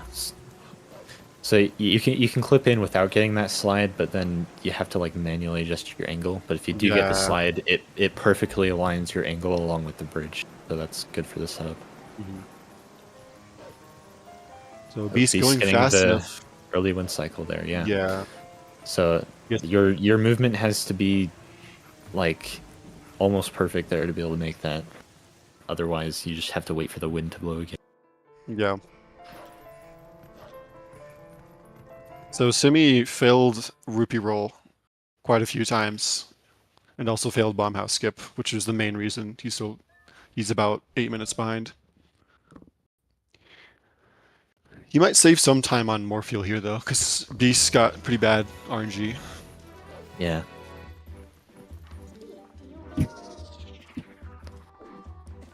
Beast not going for the claw shot onto the vines. Yeah, right. So yeah, now I we're think- getting Yeah. ending blow now. Because this is where the Golden Wolf spawns. And it's pretty convenient since we were right here after. Yeah. It is important to note, however, that it's faster to get it now instead of during MDH, which Vidamja knows firsthand. Yeah, I learned that the hard way because of course you can't warp. And Yeah, as so- you're about to see in a second, even though this Golden Wolf is right here, after he completes the hidden skill section, he's gonna spawn in South Farron. Yeah, for Which some isn't a problem reason, now because you can just warp away. But in MDH, of course, you can't warp. So if he did it during MDH, he would have had to like manually go all the way back, which would be like an 8-minute time loss. yeah, for some reason, after getting... It doesn't do this for any of the other hidden skills. You can get them in any order from any... But specifically for Ending Blow, it will always spawn you in North Farron because that's where you're supposed to get it, I guess. Oh, I didn't know that was specific to Ending Blow. That's interesting. Yeah, well, I mean, even casually, the other ones can be gotten in order. Get shield attack from the Hidden Village one or whatever. Yeah. Yeah, that makes sense. Because none of them are actually required, so, you know, you can get them in any order. Yeah.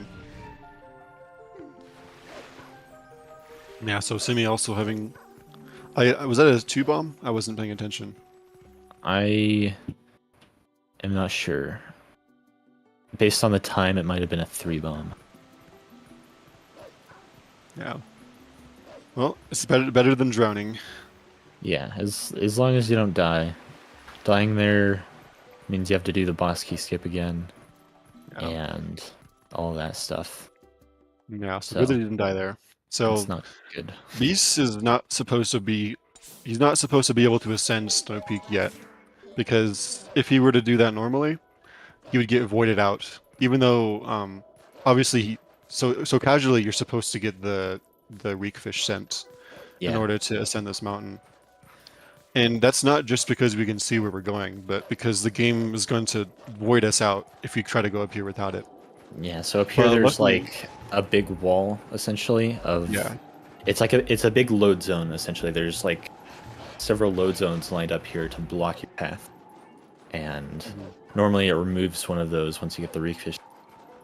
But when you do map glitch, which is what he just did at the beginning, which is where you open the map and call Midna on the same frame, and then you warp, and then the warp is interrupted by calling Midna. And what that does is, for whatever reason, when you warp, most load zones and void planes are disabled on the first frame of the warp. So even though it was canceled on the first frame, we get that effect. and we're able to ascend without those interfering. But that does also Luckily- mean that the load zone that we're supposed to go into right now, the dig spot, is Yeah. also disabled. So So that's if why we- he's howling right now. Yeah, if we didn't howl right now, then we would just, once we tried to dig, we would just dig forever and get Yeah. soft locked. So luckily that disables map glitch by entering, or at least that one isn't affected when we enter that area by Yeah, map glitch. I guess because it's triggered by a cutscene instead of Yeah. like physically interacting with something. But Mhm. it's also just really lucky and convenient that there's a howling stone right next to the dig spot. So Yeah. Because if there wasn't, we would have to do a much harder trick to get here early. yeah, which is technically faster, but yeah. Yeah, it's faster, but it's not easy. And it's not always faster even when you get it as well, so. Yeah. The trick Yeah. being Wolfo's super jump, which is how they get to Snow Peak in the Yeah. HD any percent route. Yeah. But luckily map glitch is on this version, so we can just do that. Yeah. So anyways, there's a Shadow Beast fight here, but Beast just did an LJ into the void to skip it. And it's nice because, I mean, the time save just comes from not having to actually do the Shadow Beast fight, because we're never going to warp here. Yeah. So if we can skip it, then we might as well. But unfortunately, because of that, it doesn't, or clearing the fog is tied to beating that Shadow Beast fight. And since we didn't do that, the fog is still here. So we're going to have to snowboard. People call it blind snowboarding. Yeah. Another side effect is normally there would be rupees spawning along the path here that you could pick up. Which specifically on the GameCube version, if you don't clear the fog, the rupees will never be loaded in. So No.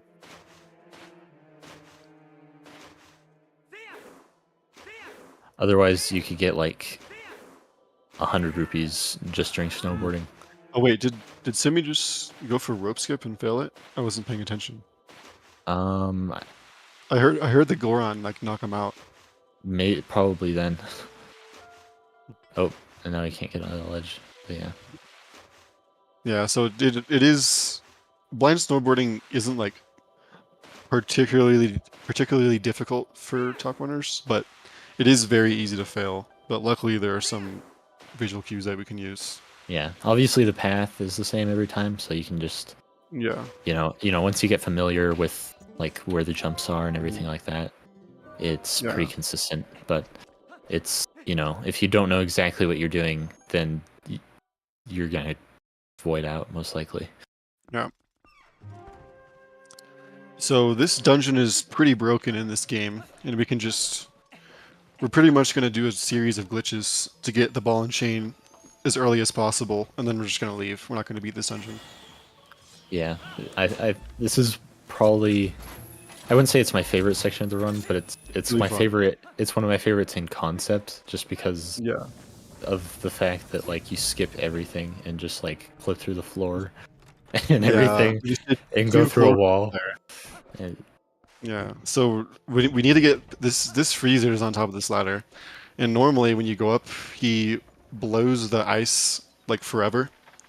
But with a precise 1 frame drop, we can actually get him to do a regular length ice blow, and then we can do another one within a 16 frame window, and for him to do another one of those.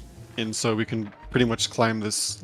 We're not supposed to be able to climb this ladder with that freezer still there. yeah, this freezer is basically like that door right next to it is where you can get the boss key. Yeah. So it's essentially supposed to prevent you from going up there until you are ready to go and get the boss key and beat the boss. Yeah. But- And then you saw Beast just do another skip past another freezer there. He's not supposed to get there without blowing up the freezer, but Yeah, but luckily for some with reason you your can side just split. go through the wall. yeah.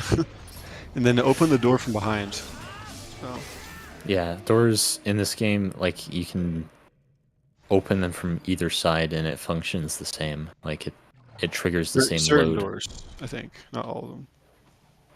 Well, most yeah, doors. I get doors that are tied to a load zone, I guess I should Yeah. say.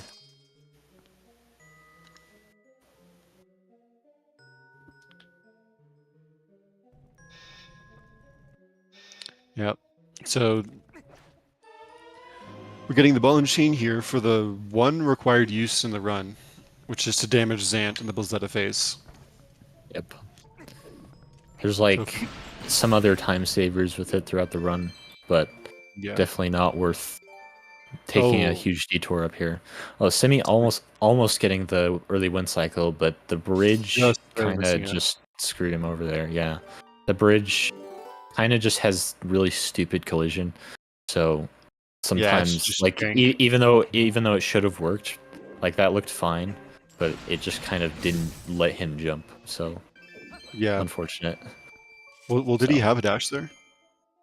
I don't remember, but either way, you can get Yeah, a jump there. So he just kind of dropped down, and that shouldn't have happened. But collision Yeah, but it is still works. really cool. Yeah.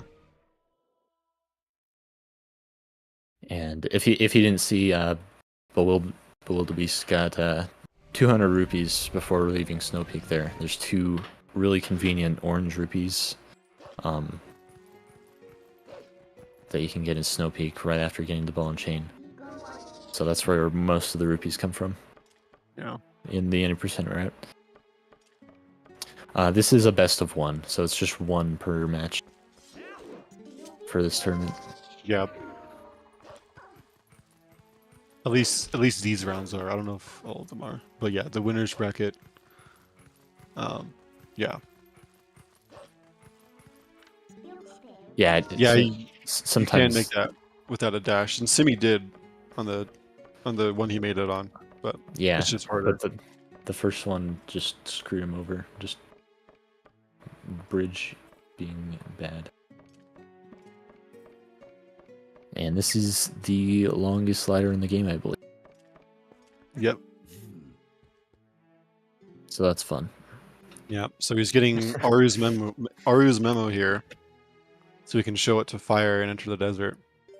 Because we don't have any other.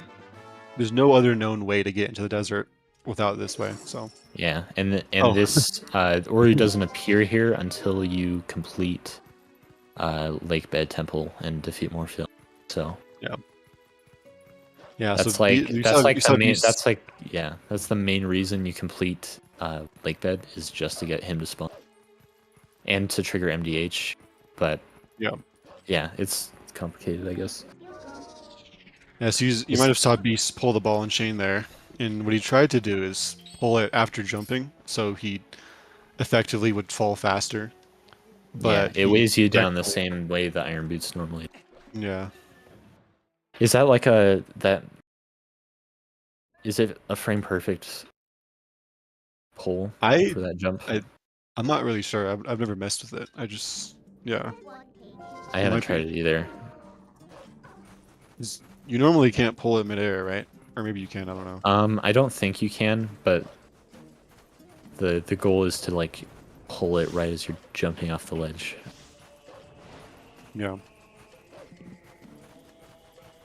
So. Yeah, so Simi is also going to do map glitch here, and he's not actually going to like time pressing map and mid calling at the same time. Yeah, what he can do is he can do a controller reset combo, and what that does is he can just reset his controller's inputs and then just hold down Z and D-pad right, and then it will just register on the same frame when the controller comes back. Yeah, that combo is meant to just like zero out your control stick to recalibrate it, but it just disables all inputs while you're holding it, so you're able to use it for that. You can get the same effect by unplugging your controller and then plugging it back in while holding the buttons for map glitch. But the controller reset combo is kind of a new development that some people are messing around with, which is in theory a little bit more consistent, maybe, because plugging, unplugging controllers can be weird sometimes. He's got like you see that pop up he got? Yeah, that's the quick climb Yeah. there. That's pretty precise. I've only gotten that like twice ever, so that's pretty cool. Yeah, it's funny. That's cool. So Beast's doing map glitch again here. And the reason he's doing this is so the void plane is disabled, but the King Bulbin trigger isn't disabled for some reason. So Yeah. we can just kind of go on this rock here, and then LJ, or not LJ, we can just do a jump attack. Well, we can LJ onto this rock, and then we can just do a regular jump attack to get into this trigger from underneath the board plane. So yeah, because for whatever reason, the trigger just extends infinitely downward as far. So you can just jump down into the void, still hit it. Mm-hmm. You can also trigger it from above the hut, which is useful when you can't do map glitch. But yeah. Oh no. Yeah. I Just mean, missed that first shot. yeah. So if you don't go fast there, then the ice spot, that's what will happen with those geese.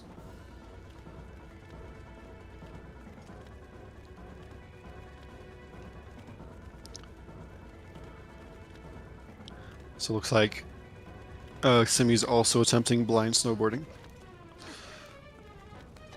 Also worth mentioning, if Beast were to have died to KB3 there, since he had map glitch active, you actually can't continue from. You definitely don't want to die there. Yeah.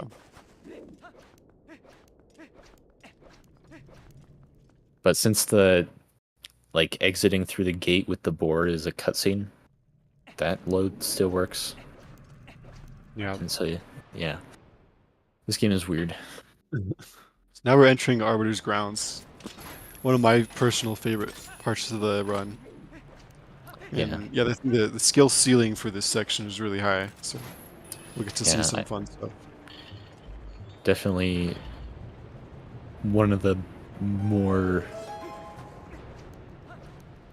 I don't know. It's just packed with like really tight movement and a bunch of tricks and stuff. So it's pretty fun to watch anyone do it, really.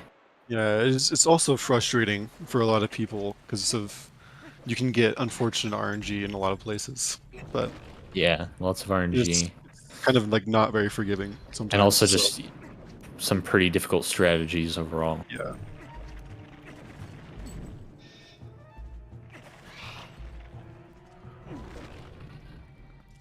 Yeah, let's see if Simi can.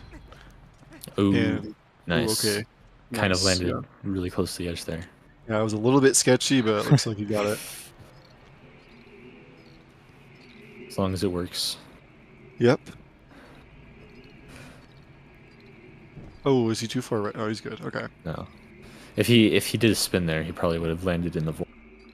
Yeah. Luckily, he knew not to. Nice. Oh, he's going for the text skip. That was cool. Yeah. Most people, when they do that, that was really clean. Yeah. That's pretty precise, and it only saves a little bit of time. So most people that I've seen go for that kind of, are really slow to set it up, and so it doesn't actually save time. But I bet he actually, that was really clean. So on B's screen, you can see him doing some interesting movement from this room, and even though we're supposed to fight 4 opposed here, but he actually just ignored the first one because the game only checks to see if we beat the. Okay, yeah, he's getting the backup water bombs. Yeah, that's smart. Probably loses about 7 seconds or so.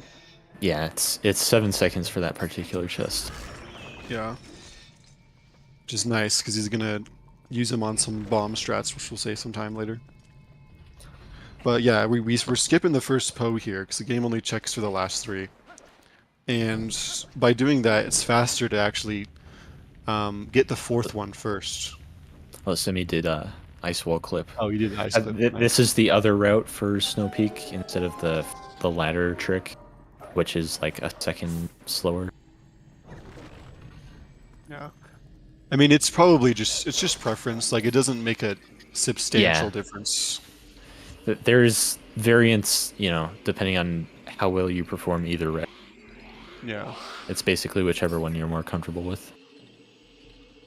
Yeah, I think LFC is like technically slightly faster, but like it isn't really that much. It's about a second faster optimally. Dang.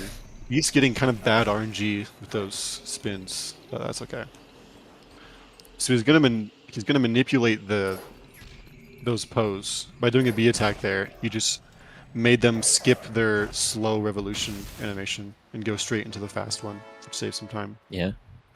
Yeah, unfortunately, how many times they do the spin around, the fast one, is RNG, which is what you were referring to. Yeah. G. The first one was, I think he got like 12 spins or something. Yeah, so they do full rotations, so you'll see 4 of them go past for 1 full rotation. But the number of full rotations is random. Yeah.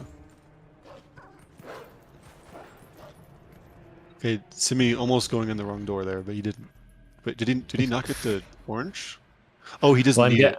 I'm guessing since he got a bunch of rupees, skipping it. Yeah. Does he have enough to skip it though? I mean, Probably. he's gonna need to get fire backups.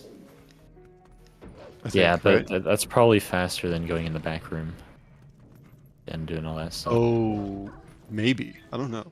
That's probably a fake gold though. Yeah.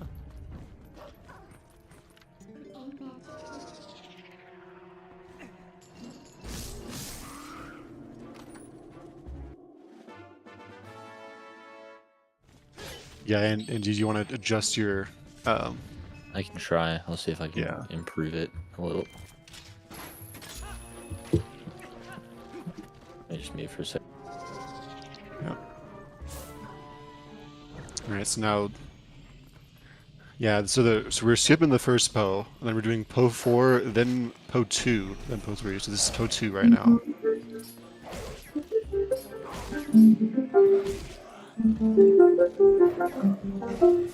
Yo, Andy, we can hear that.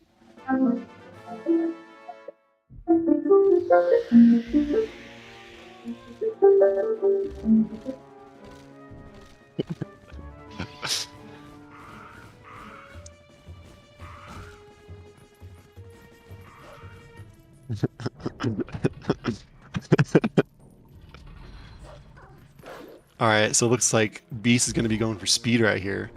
So he's going to push this rotary switch and move in a particular way in order for the... Okay, that was kind of a slow speed rat, but he still got it. But that was the Wii menu music. I don't know why it stopped detecting my mic, so that's cool. Anyways. It was like super low quality too. It just sounded like yeah, with like the Discord suppression and everything. Oh, Simi got the ball and chain drop there, nice. but didn't get the roll out of it. Yeah. So now we're gonna be going to Po 3 to the Po 3 room backwards, which is nice. Yeah, this part is interesting because this is actually a locked door right here, but we picked up a small key earlier, so you're able to open it from the other side, even though the lock is on the other side. Mm-hmm. I don't think that's true for all doors. I think, like, if you open a locked door inside in Snow Peak, actually a soft lock, if I remember. Yeah. So. Oh, really? I didn't know that. Yeah. It's really weird.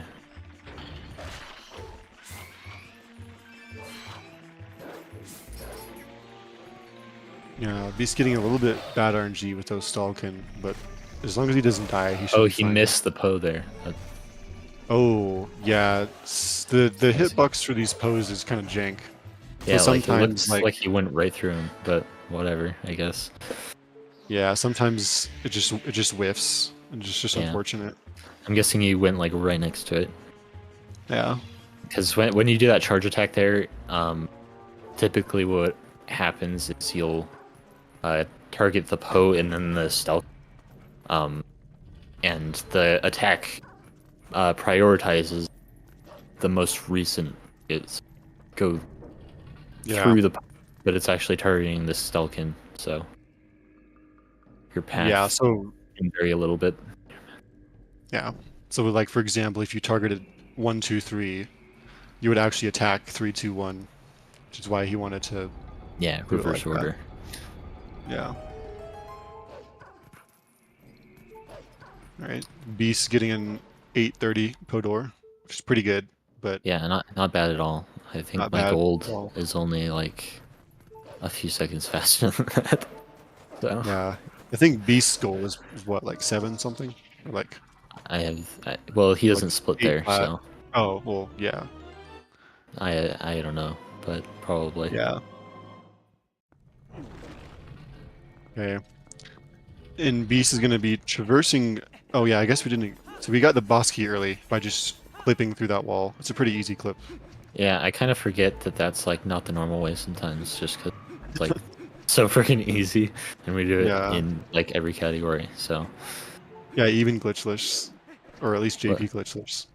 Yeah, we banned it specifically in Western glitchless, just to see the rest of the dungeon in it. Yeah. Yeah, nice, very nice human movement by Beast. So he's did both of those rooms backwards in order to get to death. Well, I guess is this one backwards? Well, no, you just come in from another door. Well, yeah, I guess so, but normally you would come in from the other side. Oh, would you? Yeah. Yeah, like where Uku is. Yeah. But yeah, so he did traverse that whole room. Oh no, so he fortunately failing. He must have been too far right, or he held right or something. But yeah. Yeah. This setup, this standing position isn't actually precise. It matters a little bit, and that setup just makes it quick and easy. All right, so let's see if Beast is going to be going for a Death Sword skip. I assume he is. Yeah, probably.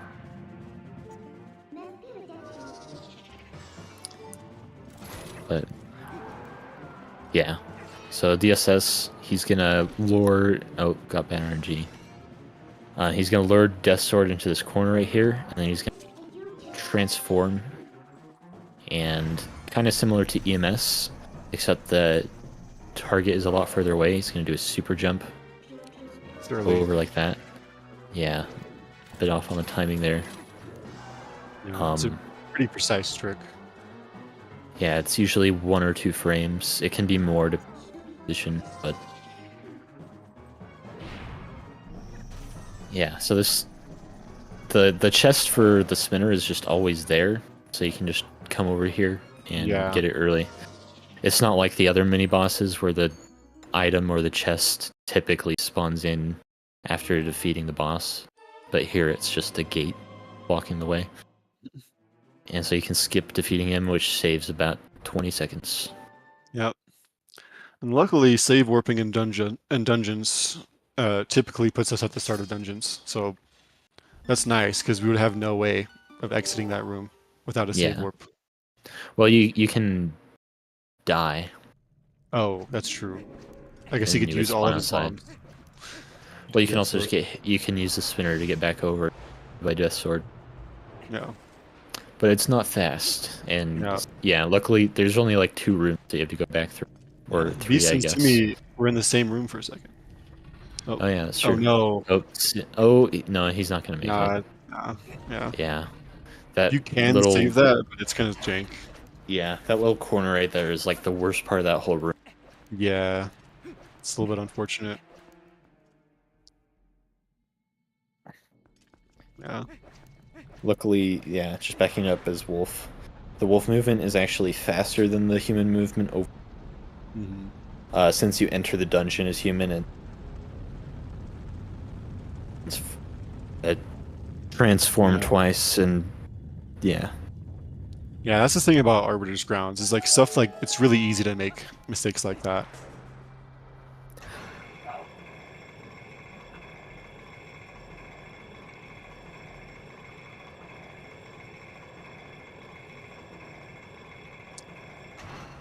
Listen, Great. I'm doing my best.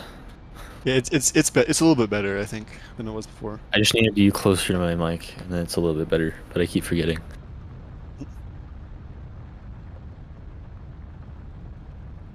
Yeah, so I would imagine Beast is gonna be going for Stellar Skip here.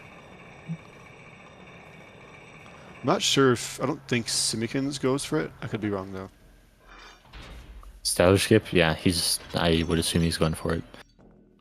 Yeah, I'm saying I don't know if Simi's gonna do it. I don't think he does it. Yeah, I would be surprised if he did. Good. But he could pull it out, like, just to that's try true, it, just for fun. since he's behind. Mhm. We'll see. I'm guessing he won't, though. Yeah. Okay, good angle buffer. So anyways, for Stellar Skip, we're gonna take this guy named Joseph and bring him into the corner here. With an extremely precise position and angle, we can do a glitch called claw shot actor displacement. And we can actually bring what we claw shot to us instead of the other way around. So he's getting his vertical angle set up here. Yeah, there's Looks good. newer like angle buffers that you can do Nice. to get a consistent target on that guy. But Beast, as long as Beast has been doing it, it was from before we had those setups, so he's used to just free aiming it. Yeah. So now he's gonna claw shot to clip inside of the wall here, which is nice because now he's able to do a pretty precise bomb boost here. See if he gets it. Yeah, Nice. nice. That bomb boost right there is a 3-frame window, so it's Yeah. relatively tight, but it feels a lot tighter, like under pressure and having just done the rest of the trick. So Yeah, it's so much harder, like in a run or like especially in a race. Yeah, very nice dodge skip by a Beast. yeah, it's probably the biggest like nerves choke point for a lot of people. It is for me. Yeah. Oh, did Simi do something, Mark? I think I missed it. did he just pull the heart to him in the P1 skip room or something? Oh yeah. Oh, that's kind of smart. that- Oh, like you mean like is the it- skull, like on the. Because Teabag was saying he was low on health. Oh, if he did that, that's pretty smart. Oh, that's cool. Yeah.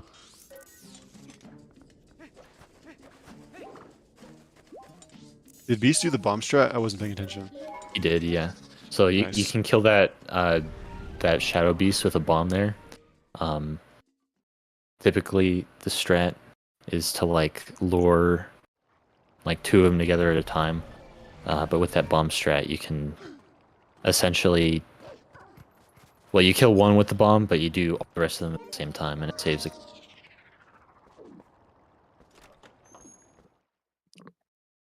Yeah. So now we're gonna be going to City in the Sky. Whoa! What did? What the hell? Oh, I know what that is. That's a one. Yeah, I've done that before. Oh, You I didn't know can- that. You can attack the Poe again, like after collecting the soul. It doesn't actually do anything, but it looks. It's kind of funny. I forgot know that that. existed. That's so funny. I just like glanced at his screen in right at the right moment. I was so confused. So yeah, so we're gonna be going to City in the Sky right now. We're not gonna ever go to Temple of Time here, because for the mirror shards, the game only checks for the last one, which is why Yeah. we do have to complete City. And we're supposed to do this long side quest after beating Temple of Time, where we go through and collect like the characters. I can't remember Yeah, the exactly. sky characters. Sky characters. Yeah, Just the takes some ultimate time. goal. The ultimate goal of which being just to remove that statue that Beast just clips through. So Yeah, with it. Yeah, it saves a lot of time. Yeah, it's Skips the biggest multiple sequence pick. dungeons and yeah, or at least multiple Yeah, the being second- like 1.5, I guess. But Yeah. It skips the second half of Snow Peak ruins and also skips the entirety of Temple of Time.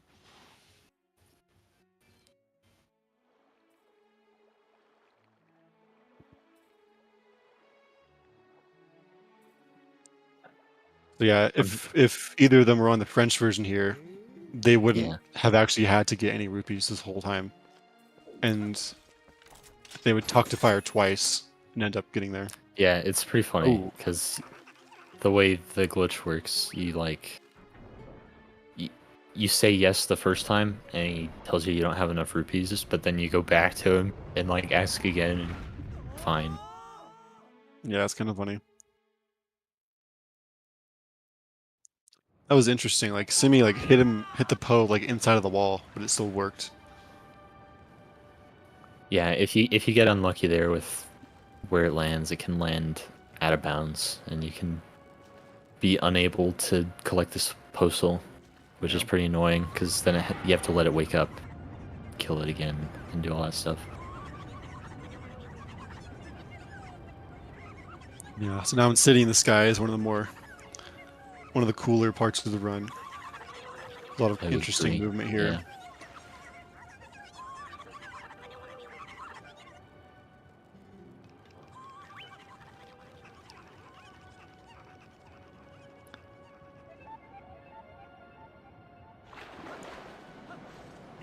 Anover's Nim Zones, these are too nice.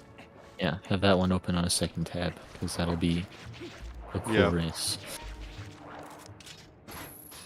And TAS only skips, yeah.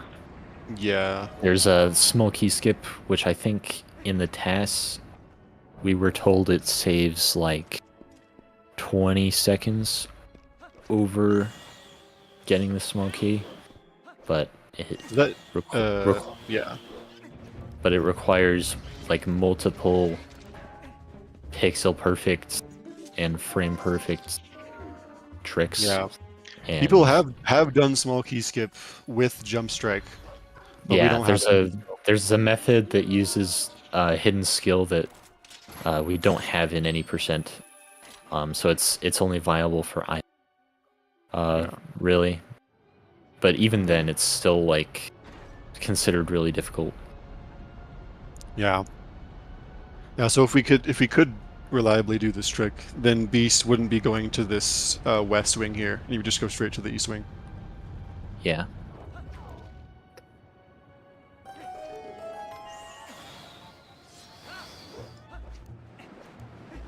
Nice. He went for the LJA there.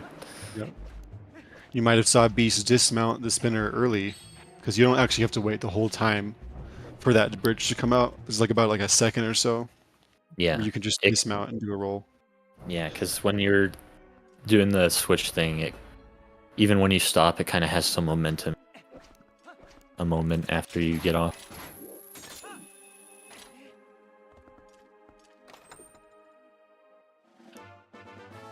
Beast gonna do the no scope. Ah, just missed it. So, and coming up is just in this next room. There's Argrak cutscene skip, which is kind of important to get, I guess. Yeah. It has an interesting side effect. So basically, when you get that small key there, it actually updates like your save warp location. So if you save and quit, you'll end up back at the small key chest. Unless he gets out and glitch. And then the cutscene unsets that, makes it go back to the beginning of the dungeon. Yeah. So the cutscene skip, it saves time because you skipped the long cutscene, but also the movement back to the center room from the small key chest, going from the beginning.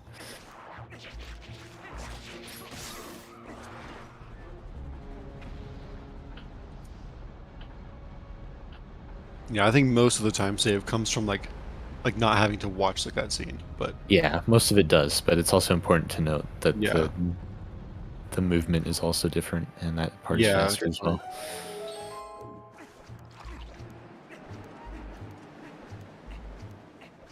So me doing a little bit of a different strat for those stealthos. Oh, Was he skipping the claw? Oh yeah. Yeah, well, I don't think he meant to, but he kind of Oh. accidentally jumped off the edge, and so Yeah. he just went for it.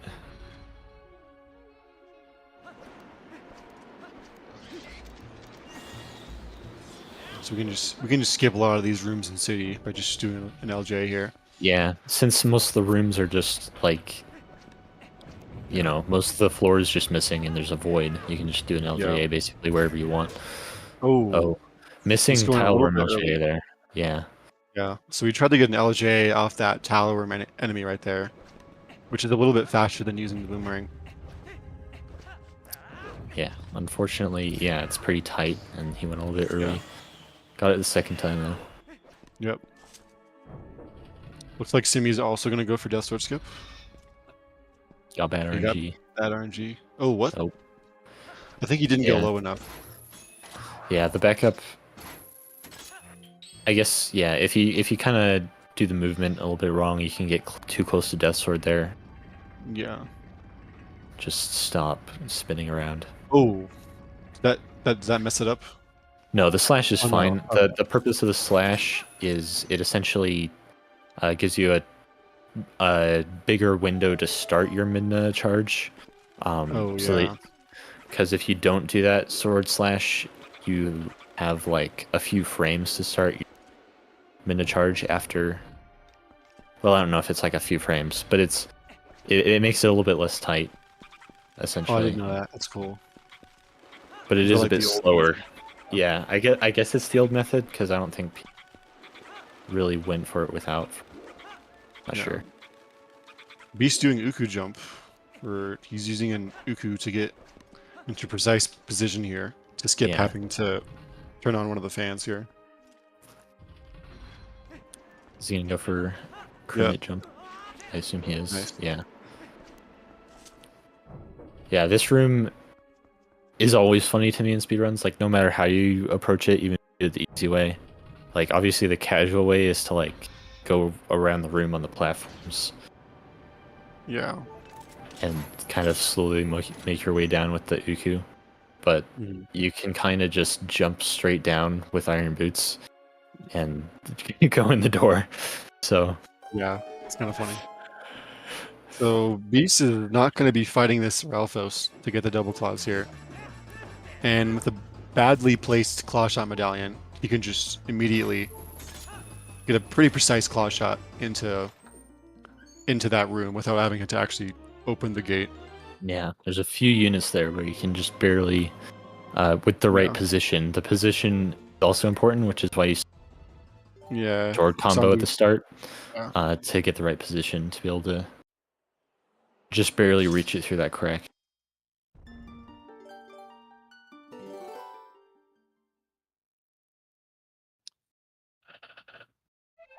And he did not get Adam glitch. Boring. Yeah, so that cutscene, or skipping that Argrot cutscene, like Andy's... Oh, nice. Going for that movement, that's fun. It's funny. That's like, I don't remember how much faster. It's not a lot. Like it definitely looks cool. Yeah, Simi going for that interesting movement. That's a little bit faster. Yeah. Oh, so Beast in his next room, there is... When was this clip found? It was like a year ago. Oh no. It wasn't that old, yeah. But yeah, the old way was to go outside, claw shot to some vines. But like a year ago or something, there was this clip found where there's kind of just a gap in this collision right here, and you can just claw shot through it like. Yeah, and then we can get the boss key again way earlier than we're supposed to. Ooh, Simi kind of. Unfortunately, I don't even know what happened. I believe, yeah. No. I assume he just kind of got bad RNG with the. Yeah. Or the elbow or something. Yeah, unfortunately, fighting Stellar, there's a lot of RNG that you can't realistically do too much about. Yeah, where most of the guys spawn is just RNG, so you have to kind of make your way past them and just Yeah, Just kind of hope for the best, honestly. yeah, because sometimes, like, a lot of the time you can kind of make your way in between them, but sometimes they just spawn in like a big cluster, Mhm. or like all neatly lined up in a, and you just can't get past them. He's doing the fan activation skip there, LJAs. Mhm. That's probably one of my favorite LJAs. Just because, like, I don't know, it's just satisfying to do like the 2 in a row. Mhm. I think my favorite one might be the lake bed one. And, Yeah, the other double. Yeah. Just all the doubles are really satisfying. Yeah. Mhm. Is it triple OJ a thing? I mean, in theory, I don't know that we do any in any runs. Not that I can think of, at least. Yeah, so Beast doing some precise claw shots here to having to. Nice, he gets all of them. So the cycle is kind of tight there. It's pretty easy to miss a cycle and then have to wait for the fan to turn around again. But Yeah. it's like If you aim badly on like any of those, you basically have to wait for it to turn all the way. Yeah. So Simi's gonna not actually go up these spinner rails and just go for a kind of precise getting on the spinner there and immediately knock Star down. Yep. And then once he's knocked down, if you just spam spin attacks, you kill him in one cycle. Yep. So the second phase is kind of, you know, it's not a nuisance like the first phase generally. Yeah. Unless you fail the quick knockdown, then it's depressing.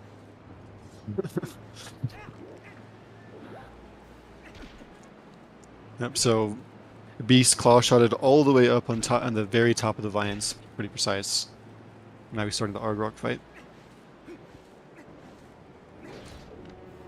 The Argrok fight is pretty much an auto-scroller, but there are some things that you can do to speed up the fight a bit. Yeah, yeah. I wouldn't say it's quite an auto-scroller, like the term is typically used, but there are like pretty long cycles to wait. Yeah. And there's this long cutscene in the middle, so it does kind of feel like. So Beast claw shutting up there really quick was important, because if he wasn't fast there, then Argrok would have started flying around again, and he would have had to wait a bunch of time. Yeah, you do get to break slide, that's true. I think City would have done it that way too, as well, so that would have been interesting.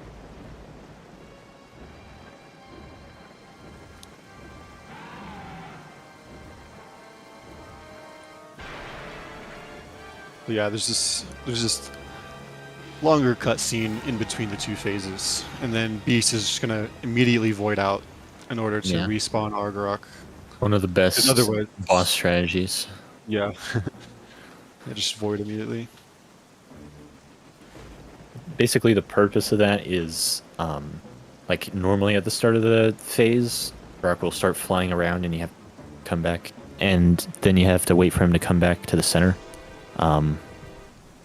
But if you void out, then it resets his position, and he just kind of stays in the middle for whatever reason. Yeah. So we void out on purpose to avoid that stage of him flying around and having to wait. But you only do that on the first cycle, because every time you do that, it actually resets all of Argrok's health. So you don't want to do it more. Yeah. And then Beast doing a flame cancel there. Casually, you're supposed to wait for him to spew his flames for like a while. But if you sink low enough at just the right time, he just stops shooting his flames, and you can go to the other side of him. Yeah. At least, yeah, the explanation I've heard for that is that the AI essentially thinks that it's knocked you down because you're low enough below Argrok. That makes sense. And so, yeah. And so it stops attacking. Sure, that's accurate, because I heard that a long time ago. It's the second flame cancel just fine. And the third one's going to be a little bit different since Argarok shoots flames twice. But you can still cancel both of those. Or you can cancel the second one. Yeah. Yeah, you can't really skip the first one, but you kind of... You still want to do it a specific way to set up the skip on the second one, Yeah. I guess.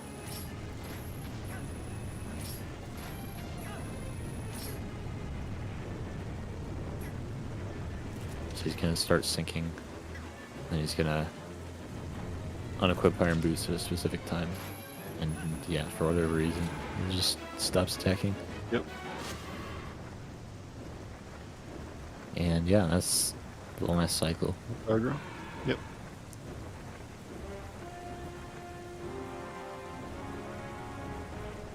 Oh, did Simi have to get fire backups? I wasn't watching. I wasn't either. Yeah. I was watching Argarok. Because Simi skipped the orange rupee, one of the orange rupees in Speedruns. So he might have had to get a red. Yeah, I'm guessing he did, because he got the red chest in Arbiter's. Yeah. But then even with that, he would have still been 20-ish rupees short, so... Yeah.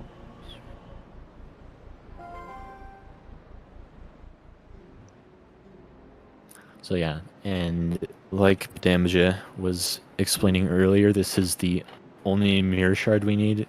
The game just kind of assumes that you progress normally to get this, and so you only need the final one to be able to trigger the mirror chamber warp thing, whatever it's called. I forgot. But yeah. Yeah, it's kind of a theme in this game where like it doesn't check for the first one, or it only checks for the last one in a whole number of different like objects or whatever. Yeah, unfortunately that's not true in Force Temple. Yep. But yeah, anyway.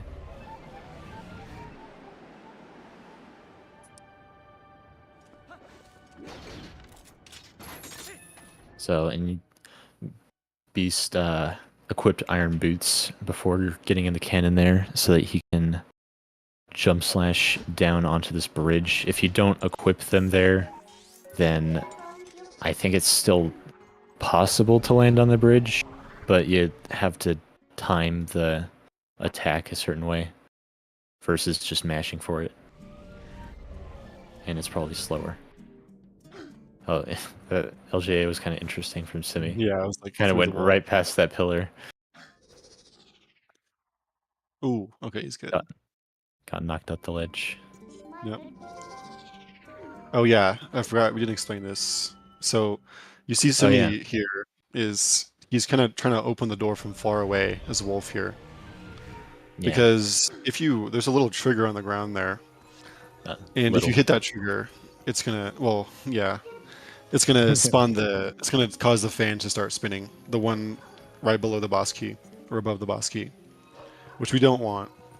So yeah, so opening that as Wolf. Because like when you open when you're in the door opening cutscene and you go through it, it doesn't actually hit the trigger. Yeah. So yeah, that's what opening it from far away allows us to do. Yeah, Simi kind of messed it up there. Usually you're able to like just transform and then immediately open the door. But it did kind of showcase that he, you know, exactly what he was trying to do there with opening the door from a certain spot. Yeah. How far behind is Simi? Simi is about 15 minutes behind, I think.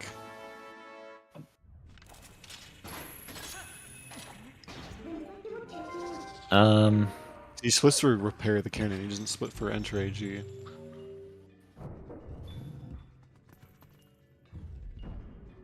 Stop saying a certain amount. Yeah, around 15 minutes. So yeah, I don't think we'll be seeing a lead change here. I mean, anything can happen. That's true. Beast could get Zelda Crash. Beast could get Zelda Crash. He could also run out of water bombs during Morpheal, and then have to reload his safe during City. That is possible. I think that's unlikely since he literally picked up an extra bomb chip, but Oh, yeah.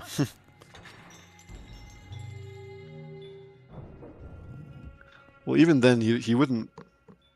I don't think he would be behind, because he didn't have to fight Argrok. He just has to save warp, and then... Well... Does save warping you put you at the start of the Zant fight, or... no, it would put you at the entrance to Palace. Oh, yeah, that's right.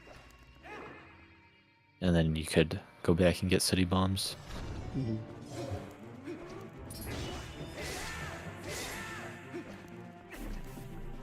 Yeah, so he's fighting Phantom Zant here. He's going to be very careful to deal a certain amount of damage to Phantom Zant, so he doesn't do the teleporting around the room animation, which is pretty slow.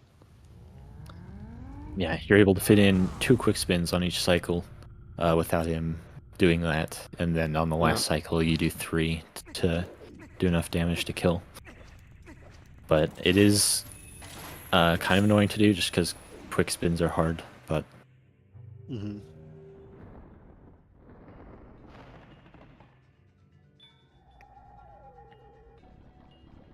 Yeah, overall a pretty straightforward boss fight.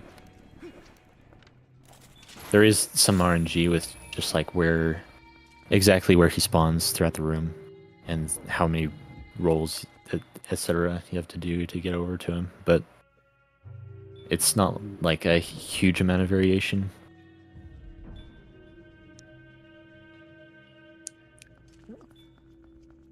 Oh, nice. Oh, Simi doing the corner jump there instead of the towel room LGA. But Yeah. I think it's like barely slower. It's probably about the same speed, but it also is kind of scary looking. I don't know. Yeah. Oh, he Yeah, did so the claw shot strat for the Dynalphos. Nice. Oh, Yeah, he missed you're the able- claw into the lines, though. Yeah, just barely. But yeah, I guess Beast probably did the same thing earlier, and we just missed it. Because I think he usually does that. But yeah, what most people do here is you'll just jump in between them and then do a spin attack them into the void. Yeah. But you can also like scare them with the claw shot, and when you stand in that certain spot, they land on the edge, and so carrying them back just pushes them just enough to make them jump off into the void, which is pretty funny. Yeah. So there are not too many sequence breaks in the Palace of Twilight like the other dungeons. So, but the interesting part about that is there's a lot of cool. We get to see a lot of cool movement throughout all the rooms, and we don't just skip all of it. Yeah, for sure.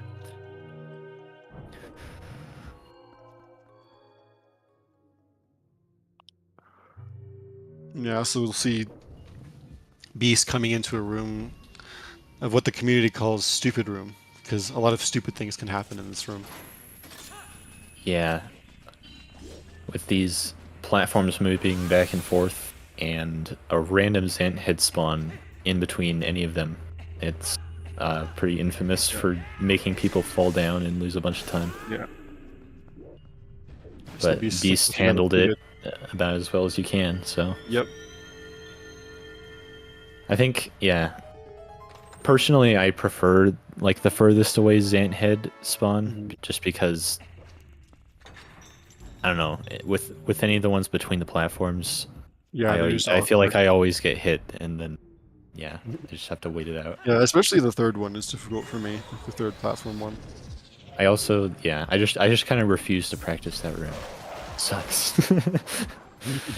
So it's my own fault that I suck, but you know. Yeah. I try to avoid it as much as possible. Beast is going to be attacking those Zant heads in a specific order in order to get launched to the bottom one last, so we can get this claw shot before the cutscene. Looks like he got it. It's one of my favorite rooms in this game. Yeah, I don't think it technically like matters which one you kill last, but it definitely does make it a little bit easier to get the claw shot medallion in time if you kill the closest one. Yeah, I mean, because you have to wait for it anyways, but... Oh, nice. He's going for the claw here. You, like, can't see anything, but... Yeah, most people do an LJA there to get past that. Because like you can see, I guess. Yeah. But that claw shot is a little bit faster if you can do it like no scope. Yeah. So Beast did lose a little bit of time from what most people like compared to someone normally doing the LJ, but Yeah, but it was cool. Yeah, it was cool.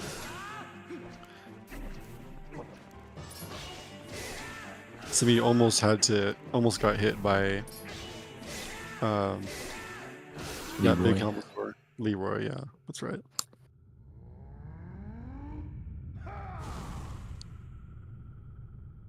Yeah, so on all of these souls here,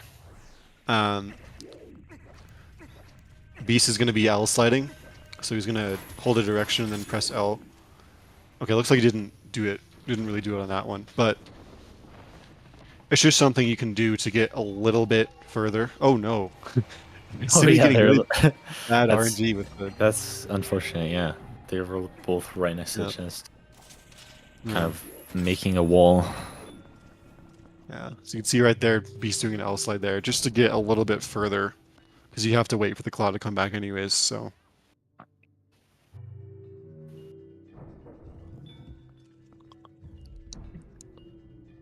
Yeah. And now Beast is he's just gonna throw this soul early, so he's already on top of the stairs when it spawns. Yeah, I guess it's also worth mentioning, I don't think we mentioned it earlier, that L sliding is what, or at least one of the things that makes Stallard skip possible. Yeah. Because you trigger claw shot actor displacement by L sliding off of a ledge while you claw shot something. So. Yeah, without L sliding, claw shot actor displacement wouldn't be possible. Yeah, which it isn't possible on either the Wii or HD versions of the game. So. Yeah, which is why you don't see them doing Stallard skip.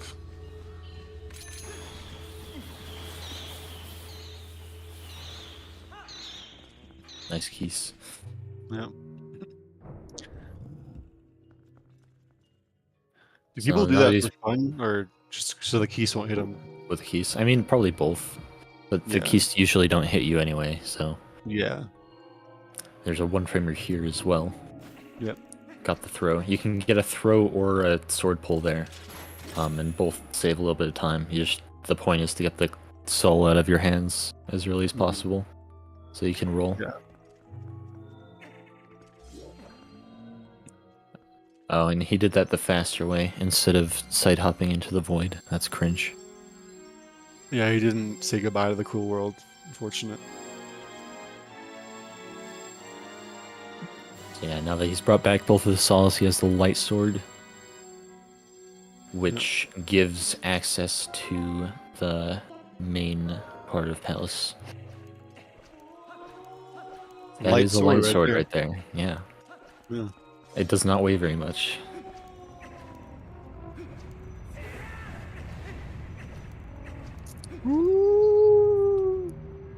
Alright. Man, that was really good. Thanks. Have you been practicing? Yeah, I've been practicing just for this. Good dedication. Oh yeah, Simi having a little bit of trouble with squash shot here. I think he's a little bit far forward. There you go. Oh. What is Beast doing? Oh, he's going for the... Oh, was he pretending to go for the LJA? No, he's doing the... Oh, he is doing this. He's doing the super jump. Yeah. I think he was actually going for it just for fun. I guess he's just going to go for the souls now. But there's a super jump that you can do there where you target a Keese while it's in the boomerang, I think. And then it goes up there. Similar to like DSS, but it skips having to put these souls in their spots for the staircase and saves like 2 seconds or something. Or is it even less than that? I don't remember. I don't know if I've seen it at RTA. I'm sure people have done it though. Beast has done it in runs before, mainly in races. Yeah. Yeah. It's not usually worth for like actual attempts, just because it is extremely precise and somewhat RNG dependent, if I remember correctly. So. Mhm.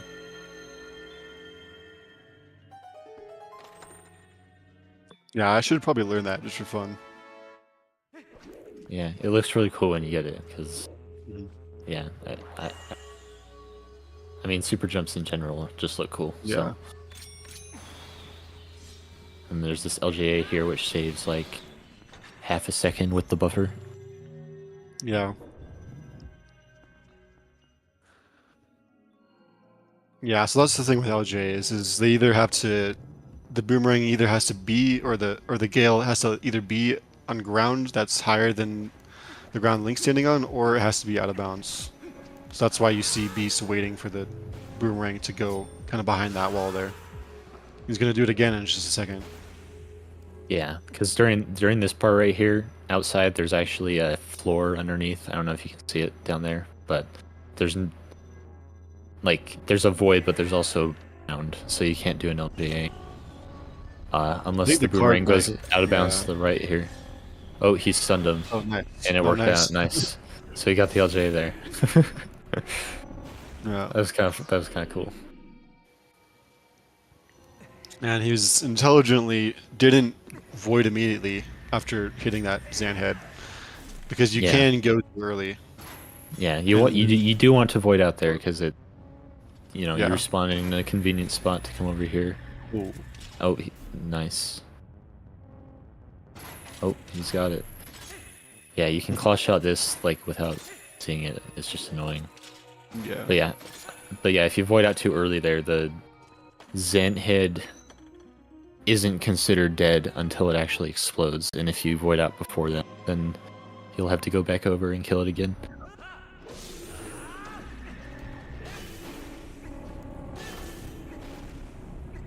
Nice. Still managed to get all three within this cycle.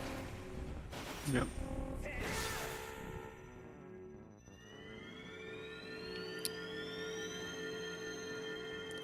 Yeah, this is one of the, in my opinion, one of the harder rooms in the game. Definitely, yeah. I struggle with it a lot. Yeah. It honestly might be like the hardest for me personally. I don't know.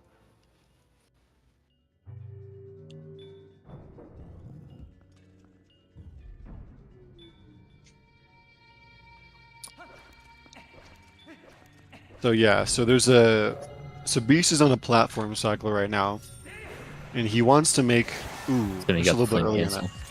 that. Nice. Oh, he's doing the LJ there. Nice. Yeah, That saves a like, little bit of time. Yeah.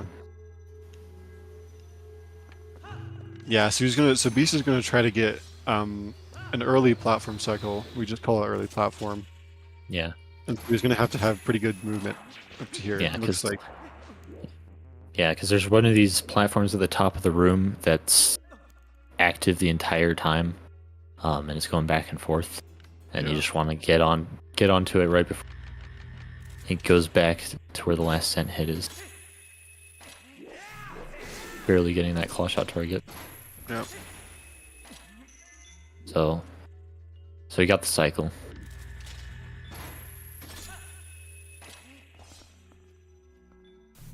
So if you didn't get the cycle, you would have to wait for it to go all back and then come back to you. So it does save some time. And that's the last small key of this dungeon. How many are there in Palace? 8 or something? 7? Something like that. I'm not sure how many. There's a lot.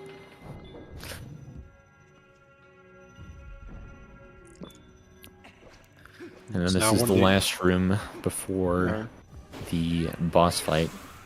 Fun fact, this last Shadow Beast fight here doesn't spawn unless you get the boss key. Really? So, yeah. Which I've learned because I have forgotten the boss key here before, and the fight didn't spawn. So, yeah. So funny. You're like, oh my god, I'm gonna gold this Enter Zan. You're like, Yeah, like, what did I do? That's crazy. Kept the whole fight. Oh, it looks like I think Simi got a frame 1 jump attack, so he didn't even bonk the fence. Yeah, I that's don't always know if nice. it's actually frame perfect, but like it's one of the It's early frames. definitely, yeah, it's definitely like a couple frames or something. Yeah.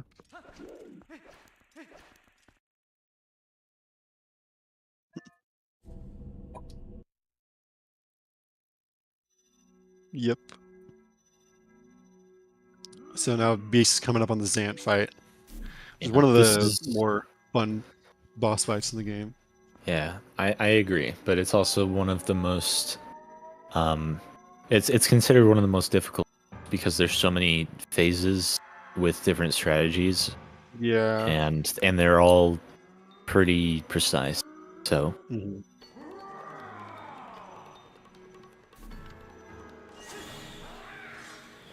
Yeah, I this think the first Ook one, phase. Oh yeah, the first two are the only ones that actually have like a RNG one that cycle. matters. Oh yeah, that too. Oh yeah, but yeah, most of them are consistent, other than mainly this one. You can bounce like a certain number of times.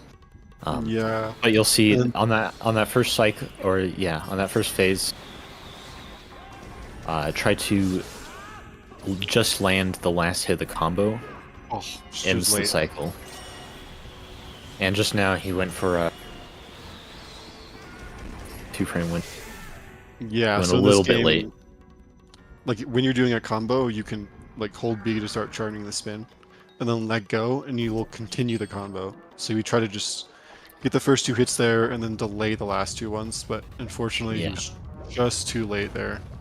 yeah. You can land any hit within the 2-frame window to be able to one cycle, but I want to say the last hit doesn't work for some reason, and so the third hit is fast.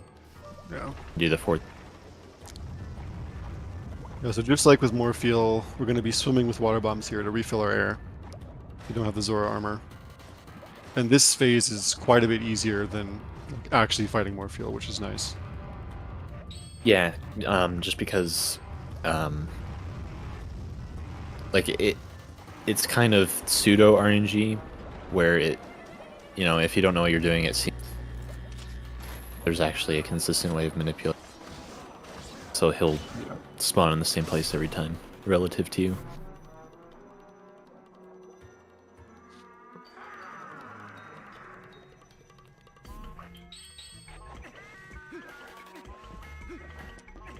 Yeah, so in this Ook phase, these can actually use the ball and chain here to immediately knock down Zant when he respawns on this platform. Yeah, you can also just bonk him right away, but then you have to do the whole bonk animations. Yeah. To use the ball and chain. Plus, you need the Yeah, ball and chain equipped anyway for this phase. Mm. So Yeah, this is the one required use right here. why do you equip iron boots there?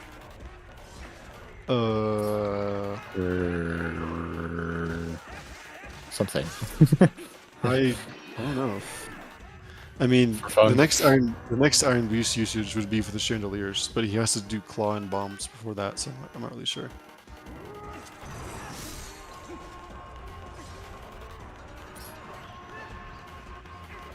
Yeah, and Starting the another thing combo a is, little bit far away. only the fourth hit of the combo actually like does reasonable damage, which is why you see Beast like missing the first three hits because he doesn't actually care about the first three. He only Yeah. wants the fourth one to hit. Yeah, just landing the fourth one Oh, twice what is he- is enough to what is he end the doing? phase. What the? This must be a different strategy. I don't know. Oh, I didn't know about that. Wait, does that work? Oh wow! Oh no, it isn't. I kind of expected that to be the end of the cycle. At the end there.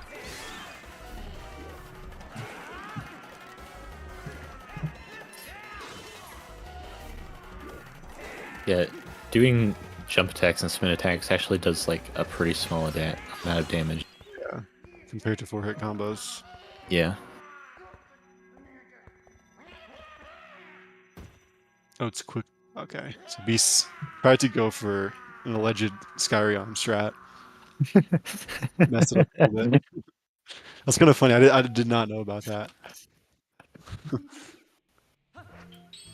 It's an SVA strat from 2013. Okay, so it's an old strat.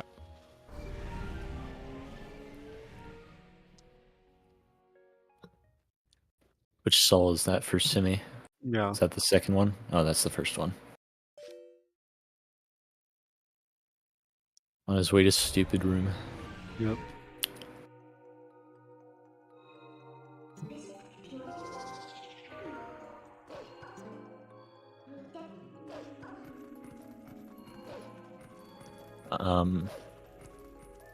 Yeah. Beast about to do his one warp of the whole run to Castletown portal. Could you get ending blow here if you didn't get it after MDH?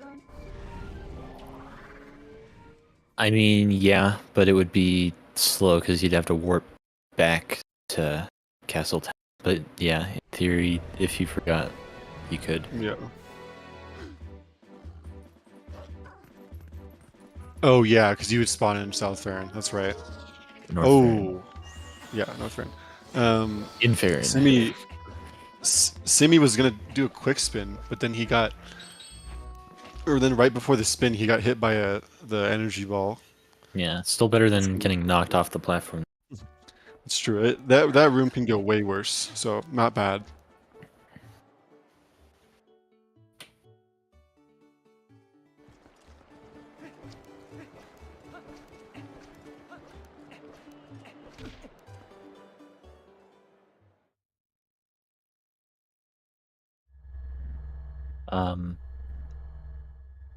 I guess he didn't quite get the minute on those guys. I'm not sure what he was doing there. Oh, To be yeah, I don't honest. know. Not sure what happened. Did Beast get the bonk? Did you see? Yeah, he did. Okay, cool. His run is valid.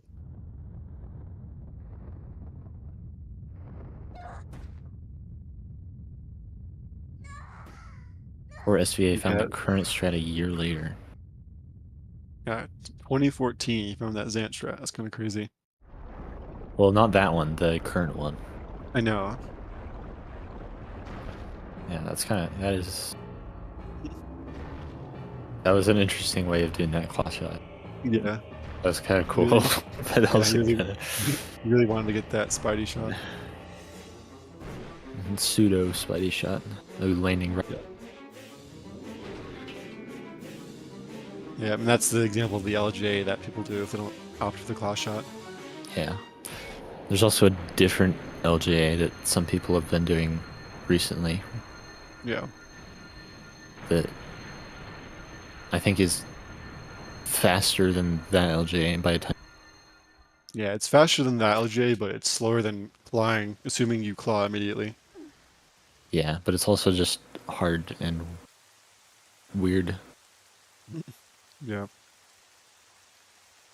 Oh. Missing Simi, a quick spin, so that means he'll have to go an extra cycle here. Yeah. It's intelligently not going for a spin after doing a slash.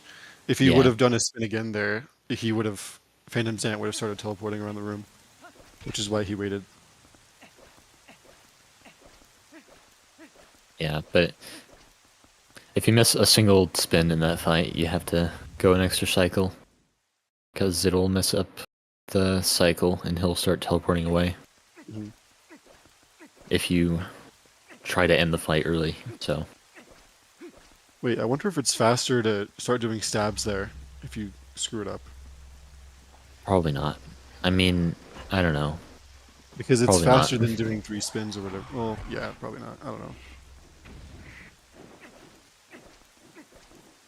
So yeah, Beast's using a bomb there on all those goblins. It's just the fastest way to deal with them.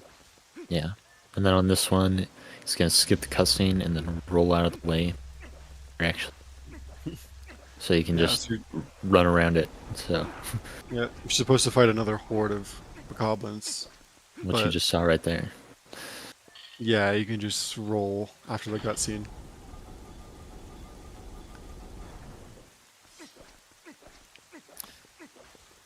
Oh, I didn't notice Beast Golded Light Sword. Nice. Oh. Dang, that's... Oh, he's going for the 1 cycle. Oh. Oh, missed it. The one cycle Yeah. is pretty precise from what I know about it. I never tried it.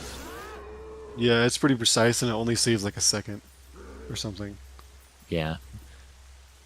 Because even the normal 2 cycle is pretty fast. Yeah. Now there's a 1-frame backflip here.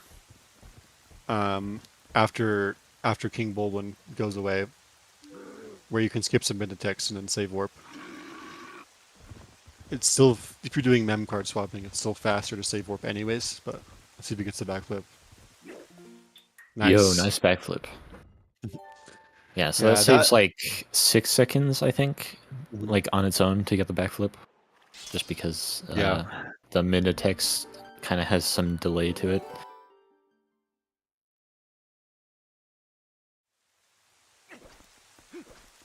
But then you have to save warp. You have to pause before you touch the ground and save warp, otherwise you'll just land back in. So And that backflip is like especially awkward because like you're mashing A, but you're also holding L and down on the control stick. yeah, and And you mashing have to start all at the yeah, same and you time. have to start right after too, which Yeah, is so really hard. Yeah, so it's pretty uncommon to see people get it just because it's so awkward. It's hard to mash consistently. Yeah.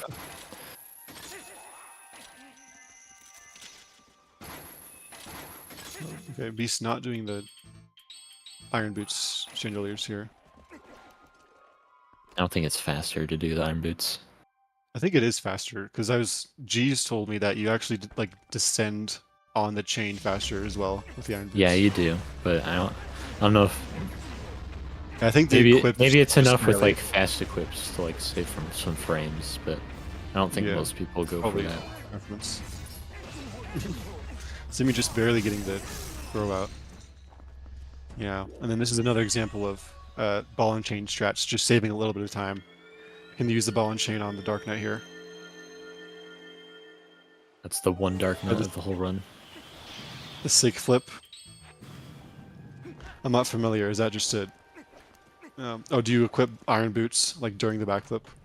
Oh, I see what you're saying. Like human gorge void. Interesting. I don't know that would be easier to mash for though. That would, it's just adding another Yeah. button. I don't know. I mean, yeah, I guess you can. I you mean, can some mash- people like mash for the backflip and then like time the start press. So I mean, is it actually a if- 2-frame if- window, or is it just you mash faster because you don't have any frames where you're not mashing?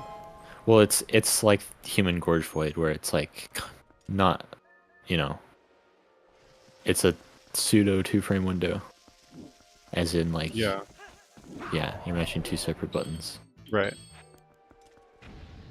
It's not actually 2 frames, but like it's you can. There's more active frames where you're mashing for it, Yeah. so it's more lenient. I guess like if you have your index and middle mashing X and A or whatever, and then thumb on start, I guess it could work.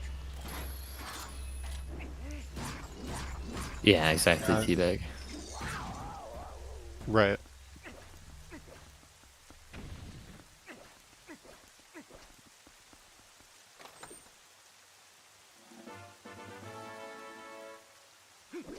Last small key of the run. Also, Beast killed the Aralphos with ball and chain there, which is the fastest way to kill the Aralphos. Yeah, that strat's a little bit annoying because if he doesn't attack there, then I don't think you can, as far as I know, then it won't work. Oh, is somebody gonna transform there? Oh no, the Oh, wow, fog, really? The spin came out, so I guess the fog Yeah. formed. He's probably gonna kill the same hits first. Yeah, it is. Yeah, this room is not easy. Yeah. Oh. Yes, Nice card oh ruck. yeah. That's Oh, unfortunate. okay. That's just That was. unlucky. Yeah, that's the kind of stuff that can happen. in that Well, room. I thought those other Zant heads, but Well, maybe he spun the second set of them. did he? Yeah, because he killed the first 3. Well, I know, think. but I thought they don't spawn until you like. We just Until you what? You're cutting out. like they don't spawn until you actually walk over to. But I guess the Oh, first I guess one they do. does, but then the other 2 don't, Yeah, that makes sense. which is dumb.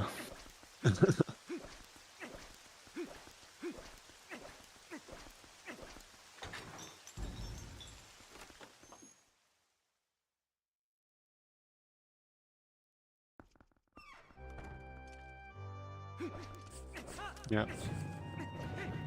So you're supposed to transform Wolf here, and then have these spirits guide you to the correct path over the falling blocks. But if you're quick enough, you can just roll over them, which is what Beast just did.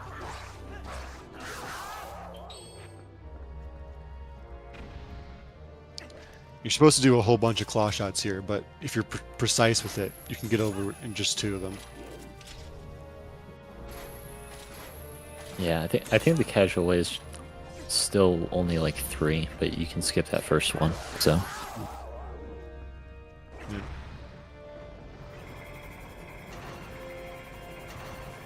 Good cycle on the spinner there. Yeah. Didn't really have to wait at all. Yeah. And then you can claw shot past this fight trigger here and through the barrier to skip that Dark Knight fight. See if Simi can get early platform.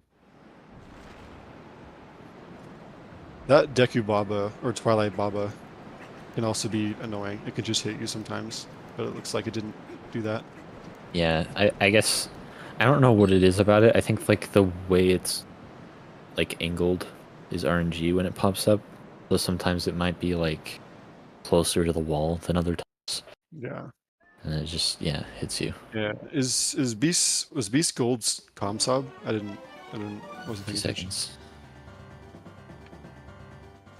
It could be a 1.5 second goal. You don't know.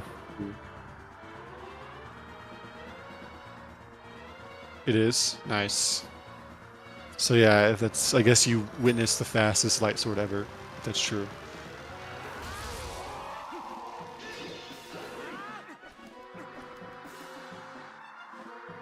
I think Beast has gotten good Zelda RNG so far.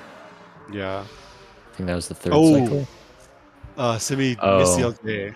Did he go early? Yeah. Yeah, that sucks. Luckily, there's this platform after you kill the last Zant head, or it might actually just be after you collect the small key, but you can just ride it all the way back up to the top. So yeah, Zelda's RNG. You can only That was you can only the second damage one. her. Oh, You can only damage her when she does the lightning ball attack, and the minimum number of cycles to where she does that 3 times is 7 cycles. But it's just Yeah. completely RNG. How long the fight takes.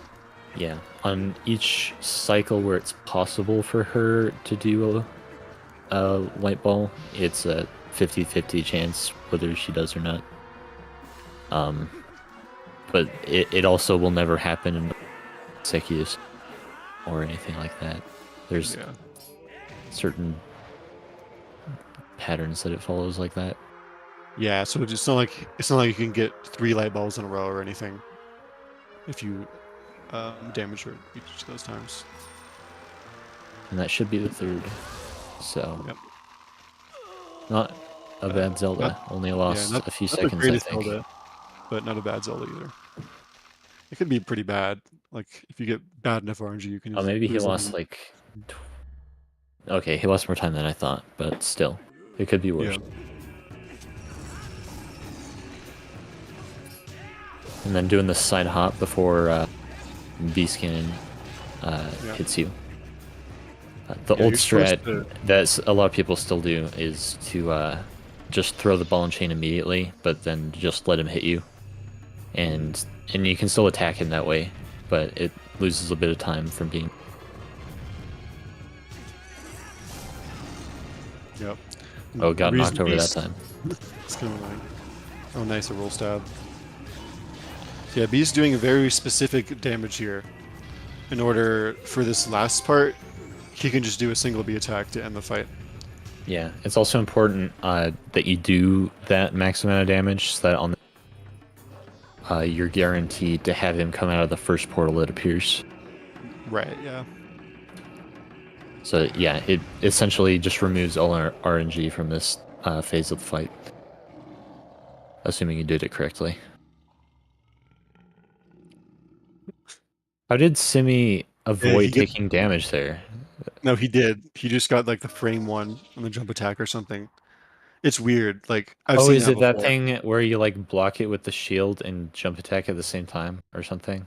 I think so. The jump attack looked weird, but I've seen that before. Yeah. I remember now, but that looked weird. Yeah.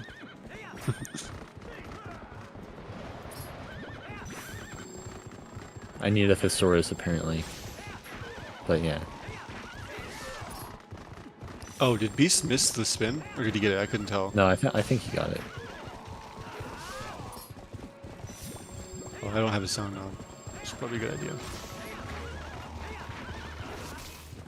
Nice. Okay. Nice. Good horseback. Yep. So now, since this is the last phase, you know it's going to be the hardest one. This is the Yeah, great definitely. showdown, you know? Mm-hmm. It's going to be very difficult and not only last 12 seconds or anything.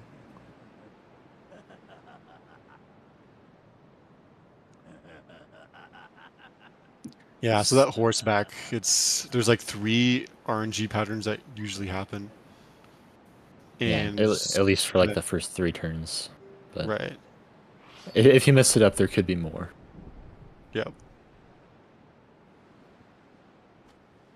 I personally have not memorized the patterns, but maybe I should. Probably should. I mean, you can like get away with not knowing them. It's not that big of a deal. I wasn't reading it pencil, so I'm not sure. Sorry. We'll never know what his desire is.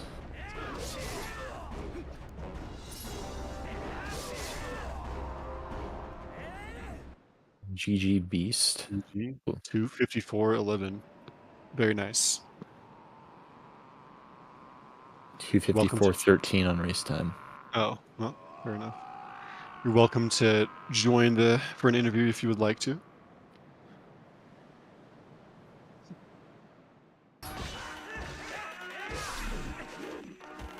I'm not sure if he's going to be doing that though. We'll see.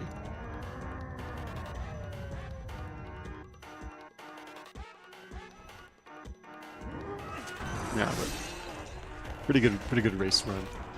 Very nice. Yeah, a 54 is, you know, that's better than I can mean, do, it's for sure. Good time. Yeah, it's just straight up just a good time in general, but especially in a race. You know, I'm sure, you know, with how well Beast typically plays. Yeah. I'm sure. Yeah, so Beast is in the waiting room. Yeah. Someone would like to move him. Oh, I can move him. Oh, wow. Oh, hey, Beast. What's up? How's it going? Oh, okay. I just played some Twilight Princess. I like that game. Oh, yeah. Yeah, I Yeah, love that's a that pretty game. cool game. Yeah. I agree. Yeah. How did you feel about yourself playing that game? I felt like I probably could have played it a little better. Yeah. Yeah. And that was, in fact, a run. Was a run, yeah. It was fun. Yeah, of course. It looks like you golded Light Sword. Is that, I think Teabag said it was like a 2-second gold, which is pretty nice. Yeah, I don't know exactly how much. It's 1 or 2 seconds. Hard to tell with the some best column. I also Yeah. golded Claw Shot by like a second. Oh, cool. I didn't notice that. That's sick. Yeah. Yeah, I mean, with failed Hugo, that's like a pretty good time. Eh, Oh yeah, that's true. I mean Yeah. yeah. Yeah, can I do mean, that. I don't know did if it's also true by kind your of throw away standards. some time at the end trying the Iron Boots Zant Oh, strat that I okay. didn't Yeah. remember. Yeah. That was kind of funny. I had no idea that was a thing. Yeah, Sky and I were talking about it the other day, and I watched the video once, and I couldn't remember how to do it. Yeah. Is No, is that faster than the current strat? No, I assume and it wouldn't be if we don't do it anymore, but no. Well, we also don't do it anymore because the Boots jump attacks are frame perfect. oh, It's Oh, like really? the Diababa 1 cycle or Diababa Phase of Zant cycle. oh, I see. Yeah.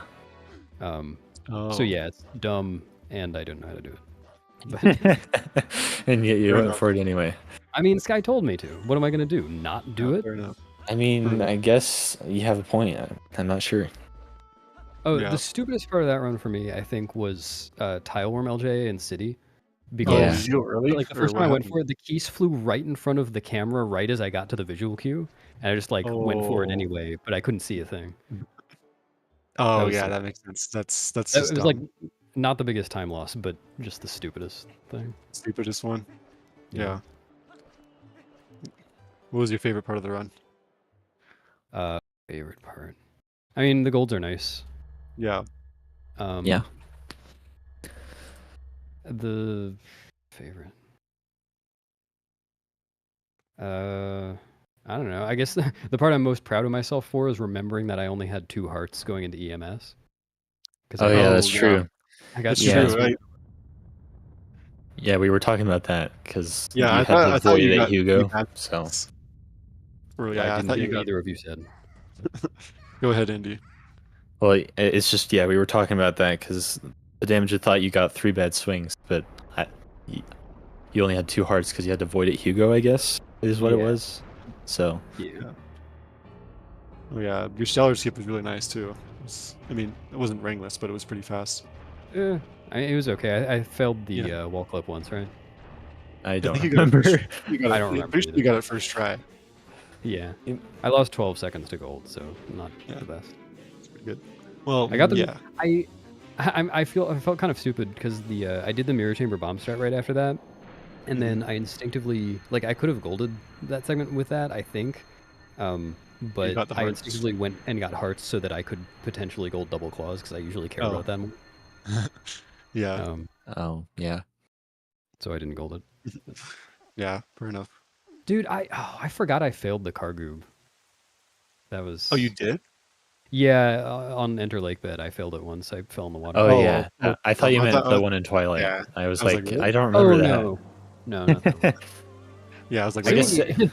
Simi told I think me they he lose- and I were being the whole time, but he Yeah. told me he failed the Carg inbounds in chasing the bugs. Yeah, he Yeah. accidentally bonked there. It's He kinda bonked funny. on like the scaffolding where you go under it right at Yeah. the beginning. So Yeah, is Simi AFK?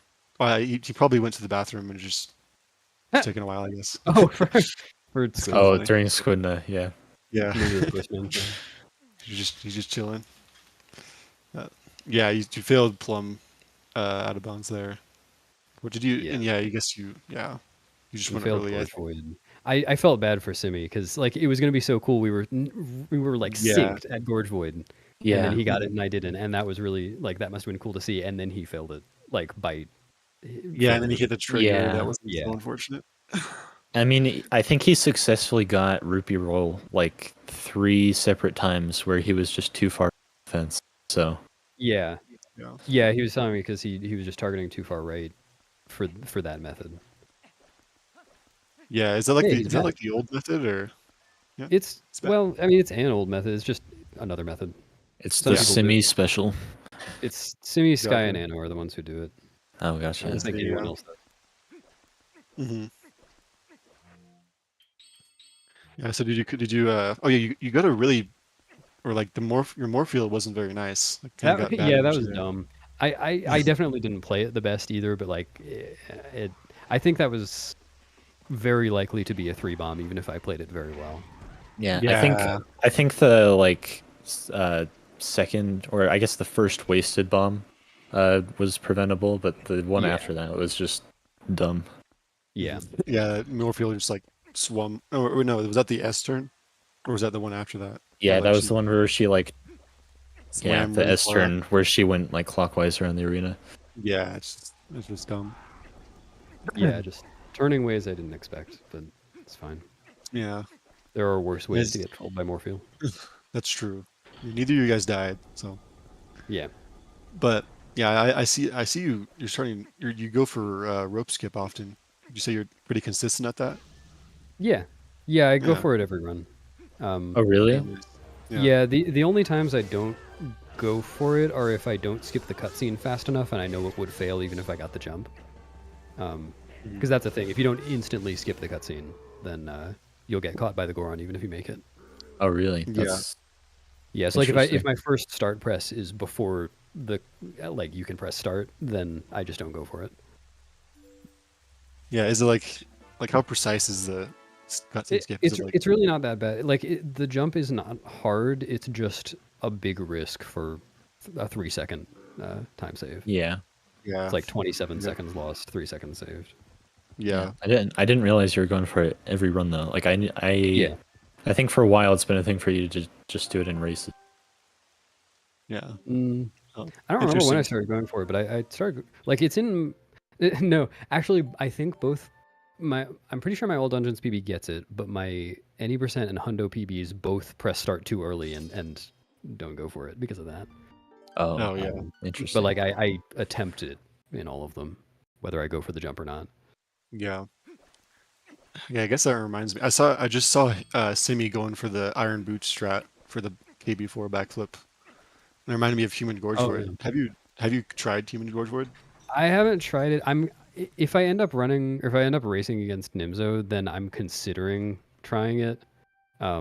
Just Because you're gonna because. like sweat or Yeah, I mean, I fail Gorge yeah. Void so often. Like, if I fail Gorge Void against Nimzo, that's. I mean, it's not necessarily GG, but that's like a big deal Yeah. because he doesn't Yeah. fail Gorge Void anymore. Yeah, that's kind of insane. You're just like, yeah, I failed it once since I switched to Yeah, that's pretty Yeah. crazy. this I set. keep like I intend to learn it because I want the consistency, but I keep forgetting like to even try it out or anything. Yeah, because like the part you have to practice is killing the Shadow Beasts. Yeah. Realistically, I mean, I Yeah. don't know. I haven't learned it either. Maybe there are other things, but Well, I mean, the way you time the inputs is just the same as like UMD, right? But you do it with the cube for Gorge Void instead. yeah, I don't know whether the strat is to try like, because ideally you get the jump attack, right? Because then you don't have to save warp. Yeah. But I don't know whether, like, psychologically, the strat is to try to put the A press on the correct frame and then just do the X input as a backup afterwards, or to like try to time it so that the two inputs are centered around the correct frame, so that there's a higher Oh. chance of one of them going through. Yeah, I don't want know. to say like, well, I what? was asking Nimzo. Go ahead, Andy. Well, I was just gonna say I think Nimzo said he was failing a lot by going early, and so just adding the X input after was kind of like Yeah, or an I early input that would save it basically. Yeah, that I makes sense. guess. oh, Simi failing the quick. I failed it too. Oh, you did? I didn't notice. Yeah, I did the same thing. I just missed the second torch. Yeah. I just don't go for it because I like always miss the torch if I try it. Yeah, I did that at first when I felt like it had to be like really, really tight, but it's really not that tight. Maybe I should try it out Yeah. again. I used to be pretty bad at it, but like recently I kind of figured it out. Like it helps me to be conscious of not mashing out rolls, just like get up to speed. Yeah. Mhm. Yeah. I was gonna say Why do you something. pull out a bomb there? Oh, did he do that to put away the boomerang? I I guess. guess. That's funny though. Funny. Oh yeah, Badamja, after your like you came up with that movement in the Eld in that I haven't learned, and I had just a trash Eld in, and I was embarrassed. I knew you were Oh, really? commentating. Oh, I didn't even watch that part of your run. Did you go for it or? No, I didn't go for it. I haven't learned it yet, but I just Oh. you know I was bonking all over the place, and I was just Oh, trying to yeah. get my noodles around. Yeah. Felt that's bummed. kind of- You only bonked like twice. It could be worse. That's true. I I'll then feel believe- way worse. That's true. You're right. I think I only bonked 2 extra times. Yeah. Yeah, I guess you do bonk Yeah, in there, one of them is- don't you? Yeah. Purpose. Yeah. Like yeah, twice actually. So bonking Oh my twice God, in there would Simi- actually. Simi's reaction when he realized he had 100 rupees in the Neighborhood Twilight. He was Yeah. instantly thinking, "I'm just gonna skip the orange. It's too good Yeah. not to." Oh yeah, there Yeah, was that I was part. thinking about that. Yeah, he got a lot of extra rupees from Rupee Roll. But yeah, there was that part where I guess it was his second attempt at his second attempt right after going back to Elden. he hadn't cleared the yellow text, and I don't think Yeah. he realized. And so Yeah, he went and for you're it anyway. Wait, no, it's me. No. Yeah, he realized right after he did it. Because, Yeah. like, I guess normally on the pillar clip route, you would have saved one. Yeah, I mean, he's yeah. not used to Oh. that. He never, right, he might have run it before, but that wasn't his Oh. main route. Yeah, Well, ran what did he Bite. run? He ran Zora armor or something? Yeah, Bite ZA. ZA, And so, like, yeah. he only started doing rupee roll and runs for Wolfdash. Like for Oh, this gotcha. Wolfdash, or does I don't know Yeah. if Bite ZA does. Yeah, okay. Oh yeah, obviously it doesn't because it's Bite. Yeah, that makes sense. Yeah, he figured out, as soon as he attempted Po1 skip, he realized what he was doing. Oh, one's Yeah. Yeah. He had I a guess rough Forest Temple too. I know he didn't even bust his nut. The Baba busted its nut. Yeah, that was just dumb. Like I don't know why that happens. Like, I was really surprised that I caught up basically from that, because we had similar trouble at EMS, but I failed Sword and Shield skip once. But I just I had a really fast second Sword and Shield skip. I only lost a minute 11 to my gold, failing. Oh Sword and wow. Shield skip. Yeah, that's pretty good. I usually lose like a minute and a half. So Yeah. Yeah. That's fine. I think I do too. I'm not really sure how that happened. I guess it was fast, and I think maybe my castle was fast. I think Simi also got like the dumbest Shadow Beast North Fair and Shadow Beast messengers. Or Yeah, Shadow he ended Beast up ever. missing one of them, so he had to. Yeah, he went like right next to one guy and he still didn't notice him. It was just kind of stupid. But yeah, so I guess you think you're gonna go for Human Gorge Void against Nimzo? I mean, I'm not guaranteed to face Nimzo, but Oh, that's true. I'm strongly considering it if I do. Yeah. Yeah. Oh wait, have you tried his like his 1 minute of Gorge Void thing? I no, I haven't. You should try I it. really. I think it actually helps. I'm not gonna lie. Yeah, I should give it a shot. Yeah. Well, I mean, if you can like intuitively tell like if you're early or late. Yeah. Yeah, Usually, like, I feel like I can yourself tell. do the wrong thing if you do that. Yeah. Otherwise, it would probably be better just to do first checker. Mhm. But you can also. I do know. Simi says that he Yeah. like practices on another console in between loads, which I think is kind of interesting. Gorge Void? I don't know about Gorge Void, just like in general. I remember him saying that. Yeah, well, he does that with like, when he was running AFS, he did that with Koro TD. Oh, that's Oh smart. yeah. But like, I mean, I guess his monitor would have to have like the same refresh rate or whatever, or it might like mess it up. I don't know. Well, I mean, it doesn't necessarily matter because there's no visual I cue for guess. Koro It's like- TD. It's just yeah, never mind. timing two Is it- inputs relative to each other. So Yeah, it's not like Gorge Void, Well, so that I guess that makes think- sense. I think he does use a visual cue though. He's just not a metronomer. yeah, but I mean, is there even a visual cue for it though? I don't know. Maybe there is. Don't ask me.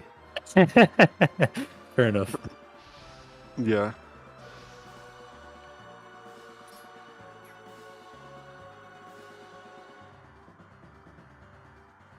Visual cue is text. Yeah, but if you just do it by feel, then it wouldn't matter. Yeah, Yeah. makes sense. Oh yeah, I stopped metronoming the lake bed bomb boost. I feel like it was making me worse at it. The metronome? Yeah. Are you Huh. still For doing the- the analog regulation. glitch strat? That was cool to see in the race. Yeah, yeah. I think it like at first I was like, okay, this doesn't really help that much, but I tried it more. And I think it's like it actually helps a little bit. It's like I can see the rock better. Oh, That- Simi actually. Oh, nice. I don't think Simi's I've- typing. I don't think I've seen the analog glitch. You were saying for ELH? Yeah, yeah. Or just like visualizing what that would look like. It looks cool in my head. So Mhm. Yeah, so you can turn the camera during the jump. yeah. Yeah. It Oh seems yeah, to I'll help. check what my light sword gold was. Against Yeah, was the- that Comsob? I don't know. Let's see. Oh wait, no, that's me. Or, wait, I can check I was hoping one of you guys got Beast Ganon to turn the other way. so we could see Yeah, the. I was look forward to that. But, Yeah, my the Fallout Gold stabbing him second. through the back. Mhm. And then Light Sword Gold is Comsub. Nice. Neat. I'll have to add a video for that.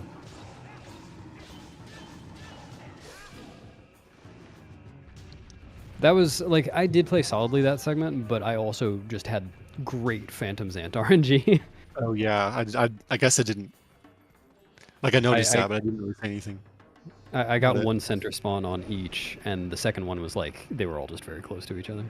yeah, it's Gotcha. nice. So you only had to do like one roll on each cycle, or I ended up doing more than that just because I didn't use headphones, but oh, fair, yeah.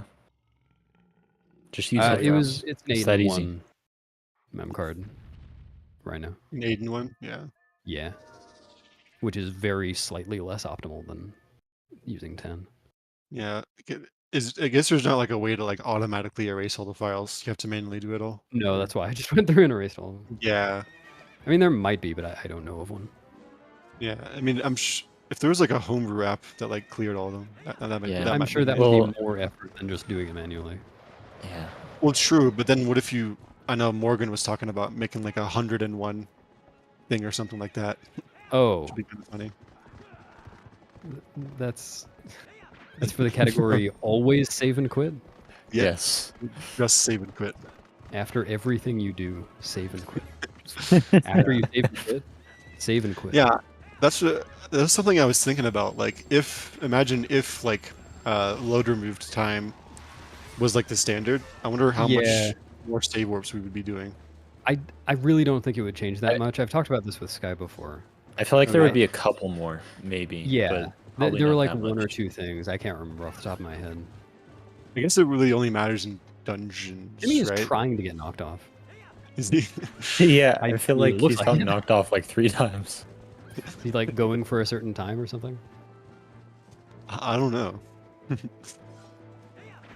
Is he really doing it on purpose? It looks like it. I mean, Simi knows how to do horseback. None of that was on purpose. None of that. Oh shit! Never mind. Sorry. Oh, strange. Oh, I guess he's playing without audio or something. And he uses audio on. Oh, that's unknowing. interesting. Huh. I don't think I use sound on horseback. Then Oh, well, I I'm think I gonna can turn off the kind screen. of tell when Zelda. Well, yeah, you don't need to use it, but I can. I feel like I can tell when Ganondorf swings based on the grunt. he Yeah. makes. Okay, that's a good point. I do it for that. Yeah. He's just having a time. Yeah, it's possible.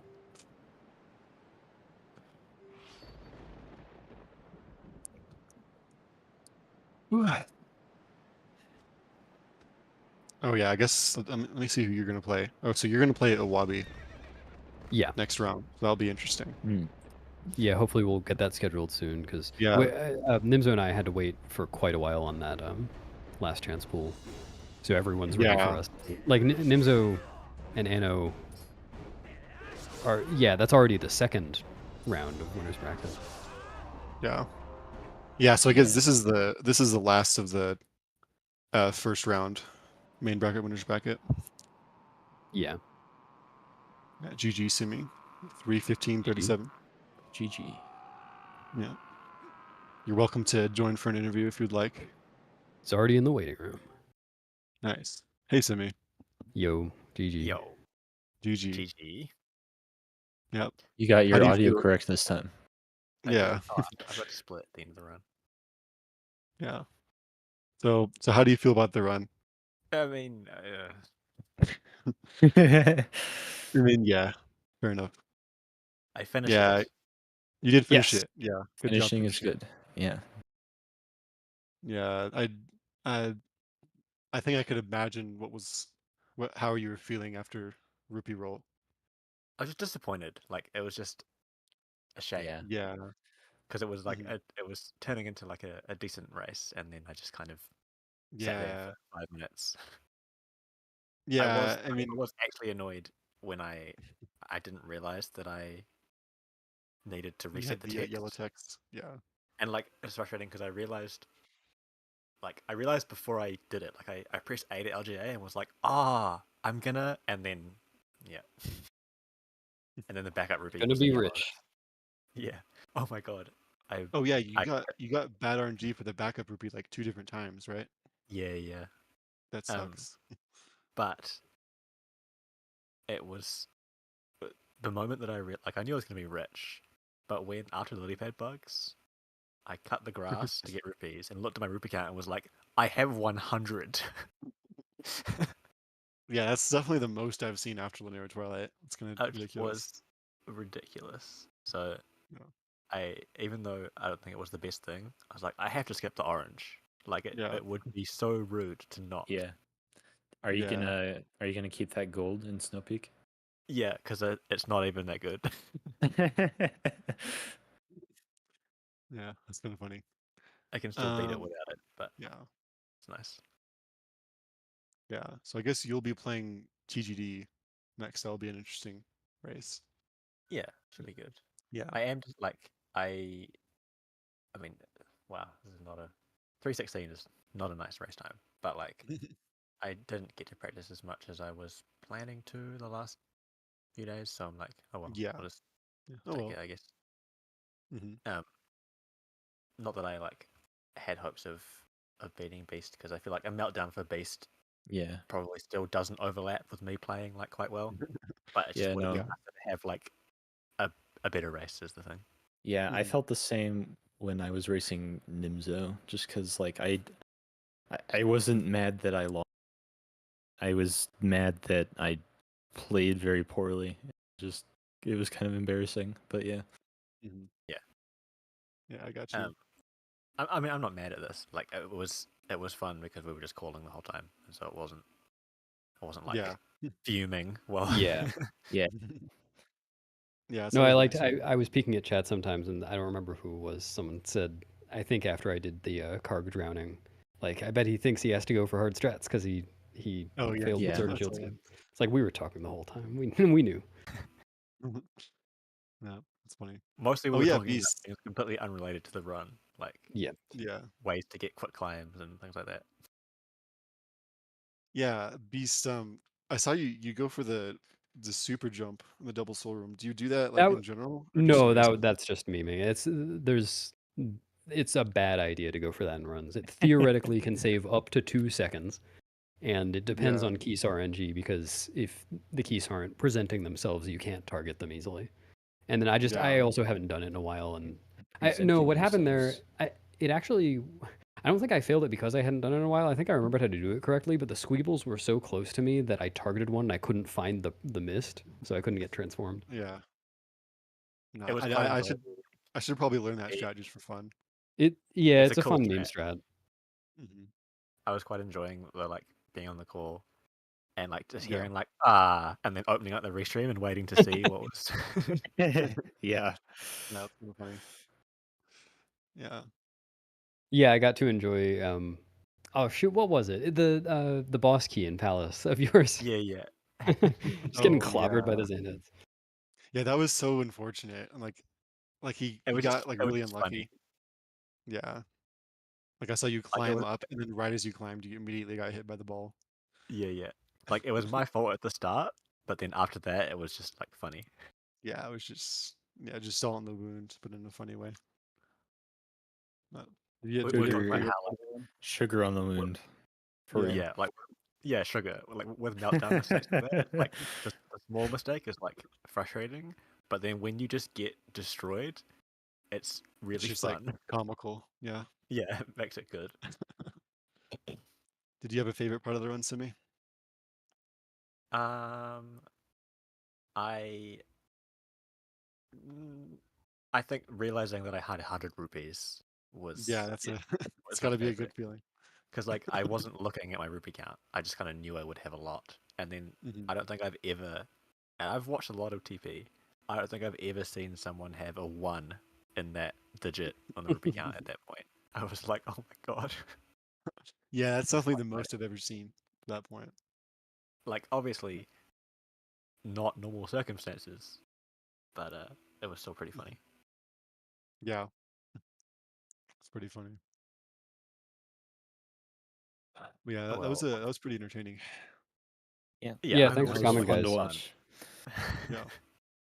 I And didn't good luck. have I didn't have the commentary on because Simi and I were talking, but I'll probably listen back to it because I was looking forward to hearing you guys' commentary because you're fresh faces on comms. True. Yeah. I Yeah, it was also fun. Well, I might do the same partly also because I quite enjoy watching back commentary when I know there's been a run with like ridiculous things happening. yeah. Yeah, you want to see our reaction to like random Yeah. stuff.